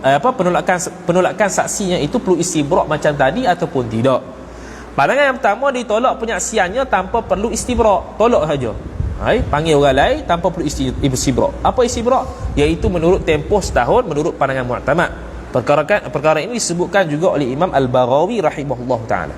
Pandangan kedua, Imam Al-Haramain rahimahullah berpandangan bahawa saksinya ditolak dan perlu istibrak sebagai istibrak yang bukan kategori orang fasik. Mana istibrak yang tertentu menurut qadi. Bukan istibrak macam orang fasik tadi setahun. Qada mana itu surah qadi seakan perlu istibrak juga, kata Imam Al-Haramain. Tapi pandangan pertama kata tak payah istibrak, tapi ditolak juga penyaksian dia, kerana penyaksiannya itu tersilap ataupun tamak pada memberikan saksi dalam keadaan tidak diminta. Kemudian saksi qadhaf yang tidak cukup bilangannya, perlukah istibrak? Qadhaf ni boleh tuduh apa qadhaf, tak ingat gitu. Apa qadhaf? Terus zina. Terus zina. Betul lah, di bawah tu. Syekh Adamiri rahimahullah ta'ala telah menyatakan, jadi sekarang ni topik seterusnya, saksi qadhaf yang tak cukup bilangan. Perlukah istibra'? Dia beri penyaksian tapi tak cukup bilangan saksi. Maka perlukah istibra'? Dia tahu mari 4 orang saksi, perlu dah istibra'? Okey. Syekh Adamiri rahimahullah ta'ala telah menyatakan dalam An-Najmul Wahash bahawa sesiapa yang ditolak penyaksiannya ketika melakukan penyaksian qadhaf kerana kekurangan bilangan saksi apabila kita mewajibkan hukum hudud berlaku atas penuduhnya, maka tidak wajib dia istibra' menurut majoriti para ulama. Tak perlu tunggu istibra'. Mana boleh jadi saksi lain kali. Namun begitu jika seseorang melakukan pertuduhan zina dalam keadaan dia mengutuknya, maka disyaratkan istibra' dengan tempoh yang telah disebutkan. Kutuklah kat atas. Apa-apalah kutuk tu. Dia bukan setakat kata dia tu zina, dia tuduh lagi, kutuk lagi, bodoh lah apa benda. Dia ada dua lah kategori saksi qadhaf yang tak cukup bilangan ni. Saksi qadhaf yang tak cukup bilangan semata-mata tanpa kutukan, dan saksi qadhaf yang tak cukup bilangan berserta kutukan. Tu yang kena istibra' habis. Kemudian orang yang menuduh zina kepada seseorang yang masih bujang. Syekh Muhammad Al-Khatib Asy-Syirbini rahimahullahu ta'ala telah menyatakan dalam Mughni bahawa orang yang menuduh seseorang yang bujang dengan tuduhan zina tidak berhajat kepada istibra' selepas taubatnya. Jadi orang tuduh seseorang zina, tuduh seseorang berzina dalam keadaan orang tersebut masih bujang, tidak perlu istibra' selepas taubatnya, kerana dapat difahami daripada perkataan Imam Syafi'i dalam Al-Um. Maka adapun orang yang menuduh zina terhadap orang yang telah berkahwin, maka tidak diterima penyaksiannya sehingga dirinya istibra'. Itu kalau orang kahwin. Kalau orang bujang tak kena istibra' lah. Menurut zahir fahamnya begitu. Pendapat ini juga dinukilkan oleh Imam Al-Bulqini rahimahullah subhanahu wa ta'ala. Orang yang jatuh maruah perlu istibra'. Orang yang jatuh maruah perlu istibra' sebelum menjadi saksi. Jatuh maruah ni, bukannya buat dosa, jatuh maruah, melakukan perbuatan-perbuatan yang menyebabkan jatuh maruah dia. Tu pun dalam bab khusus juga tu. Bab jatuh maruah dalam kitab Minhaj pun ada. Syekh Khatib Syirbini dalam Mughni kata, Imam An-Nawawi rahimahullah membataskan hanya orang fasik sahaja perlu istibra', seperti mana dilakukan oleh Imam Rafi'i rahimahullah. Itu memberi faham yang kata batasan hanya orang fasik saja istibra', memberi faham bahawa apabila seseorang bertobat daripada perbuatan yang menjatuhkan maruahnya, tidak memerlukan kepada istibra'. Apa maksud tidak perlu bertobat daripada perbuatan yang menjatuhkan maruahnya? Perbuatan yang menjatuhkan maruah tidak haram, tapi perlu bertobat sebab apa? Sebab nak kembali ke status adil, bukan sebab dia buat dosa. Contoh dia nak jadi saksi tapi picium bini pak orang. Jatuh maruah. Perlu bertobat. Perlu taubat tu bukan sebab dosa, tapi sebab nak kembali ke status adil dia. Tapi perlu istibra' tak perlu istibra' setahun, boleh lalu jadi saksi. Namun begitu tidak berlaku fahaman sedemikian. Pula dah. Hal ini berlaku kerana Imam Syirazi rahimahullah telah menyatakan dalam At-Tanbih bahawa orang tersebut perlu istibra' pula. Ini khilaf ni. Maka sesungguhnya orang yang menjatuhkan maruahnya sendiri menjadi suatu perkara yang menyeronokkan baginya, kerana perbuatannya telah menjadi kebiasaan bagi dirinya. Oleh sebab itu semestinya orang tersebut perlu melalui tempoh istibra' untuk seseorang itu kembali menjadi saksi. Jadi khilaf ulama, adakah orang yang jatuh maruah ni perlu bertaubat ataupun tidak? Perlu bertaubat, memang perlu taubat. Perlu istibra' ataupun tidak? Ada yang kata perlu, ada yang kata tak perlu. Yang kata perlu tu, perlu istibra' tu kerana perkara yang menjatuhkan maruah ni ialah perkara yang menyeronokkan. Jadi bukan setakat dia perlu bertobat, bahkan perlu istibra' untuk sah kembali menjadi saksi sebagai orang yang adil. Habis. Cukup tu. Wallahu a'lam.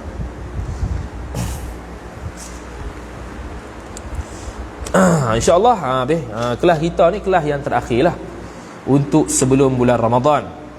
Kemudian bulan Ramadan tak ada. Kita sebenarnya ada 3 kali tangguh. Selepas Ramadan insya-Allah sambung selepas 10 Syawal. Dan insya-Allah taala kitab kita Kashfun Niqab sudah jilid yang kedua. Jilid yang pertama sudah kita tak kata cetak panggil print lah. Pering tu bukan pering company mana-mana, tak ada, sendiri berhad je. Sebab kita ni buat tobik odo-odo gitu ya. Kalau nak company tu kena check balik lah tulisan apa semua tu. Kita buat huduh-huduh ni. Kita buat huduh-huduh ya. Itu jilid yang pertama sudah kita cetak, sudah print dan orang beli. Dah hak ni jilid kedua pun sudah siap. Esok tinggal nak buh matan dengan isi kandungan. Kemudian akan adalah pengumuman tu jilid 2 pula. Kemudian insya-Allah taala bulan Ramadan kita akan usaha siapkan jilid 3, 4 dan 5. 3 jilid lagi.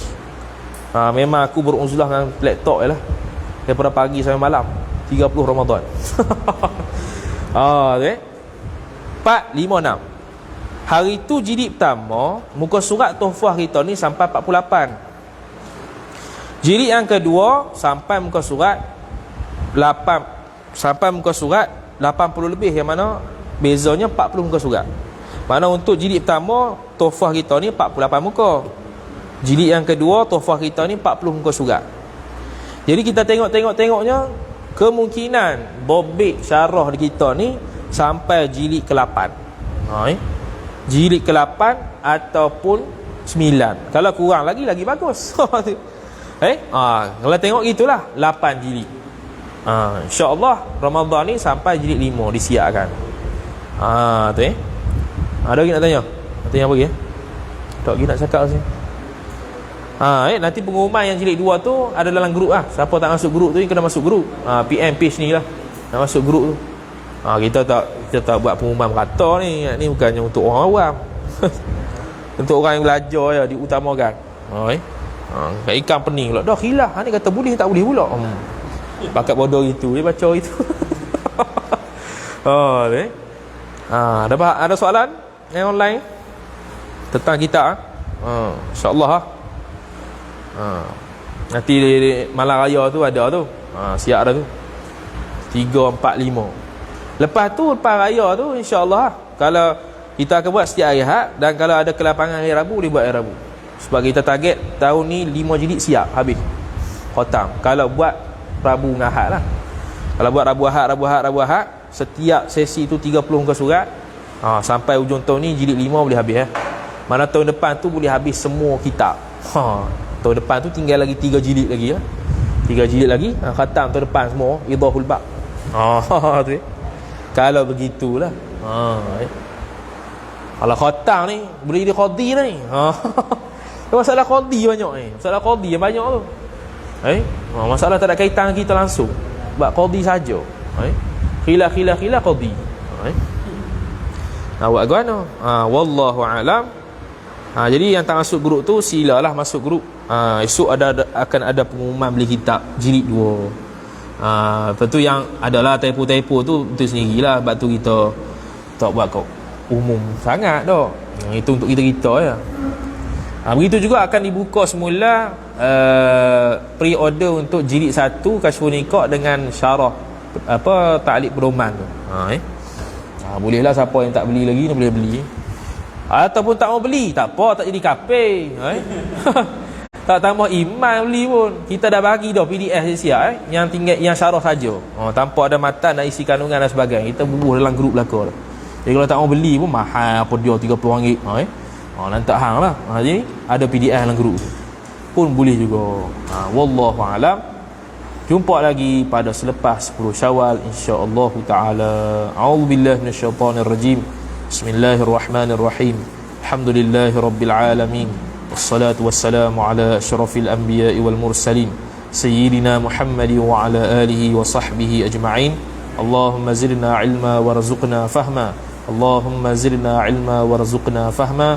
Allahumma zidna ilma warzuqna fahma. Wa sallallahu ala sayyidina Muhammad wa ala alihi wa sahbihi wa baraka wa sallam. Walhamdulillahi rabbil alamin. Wassalamu alaikum warahmatullahi wabarakatuh.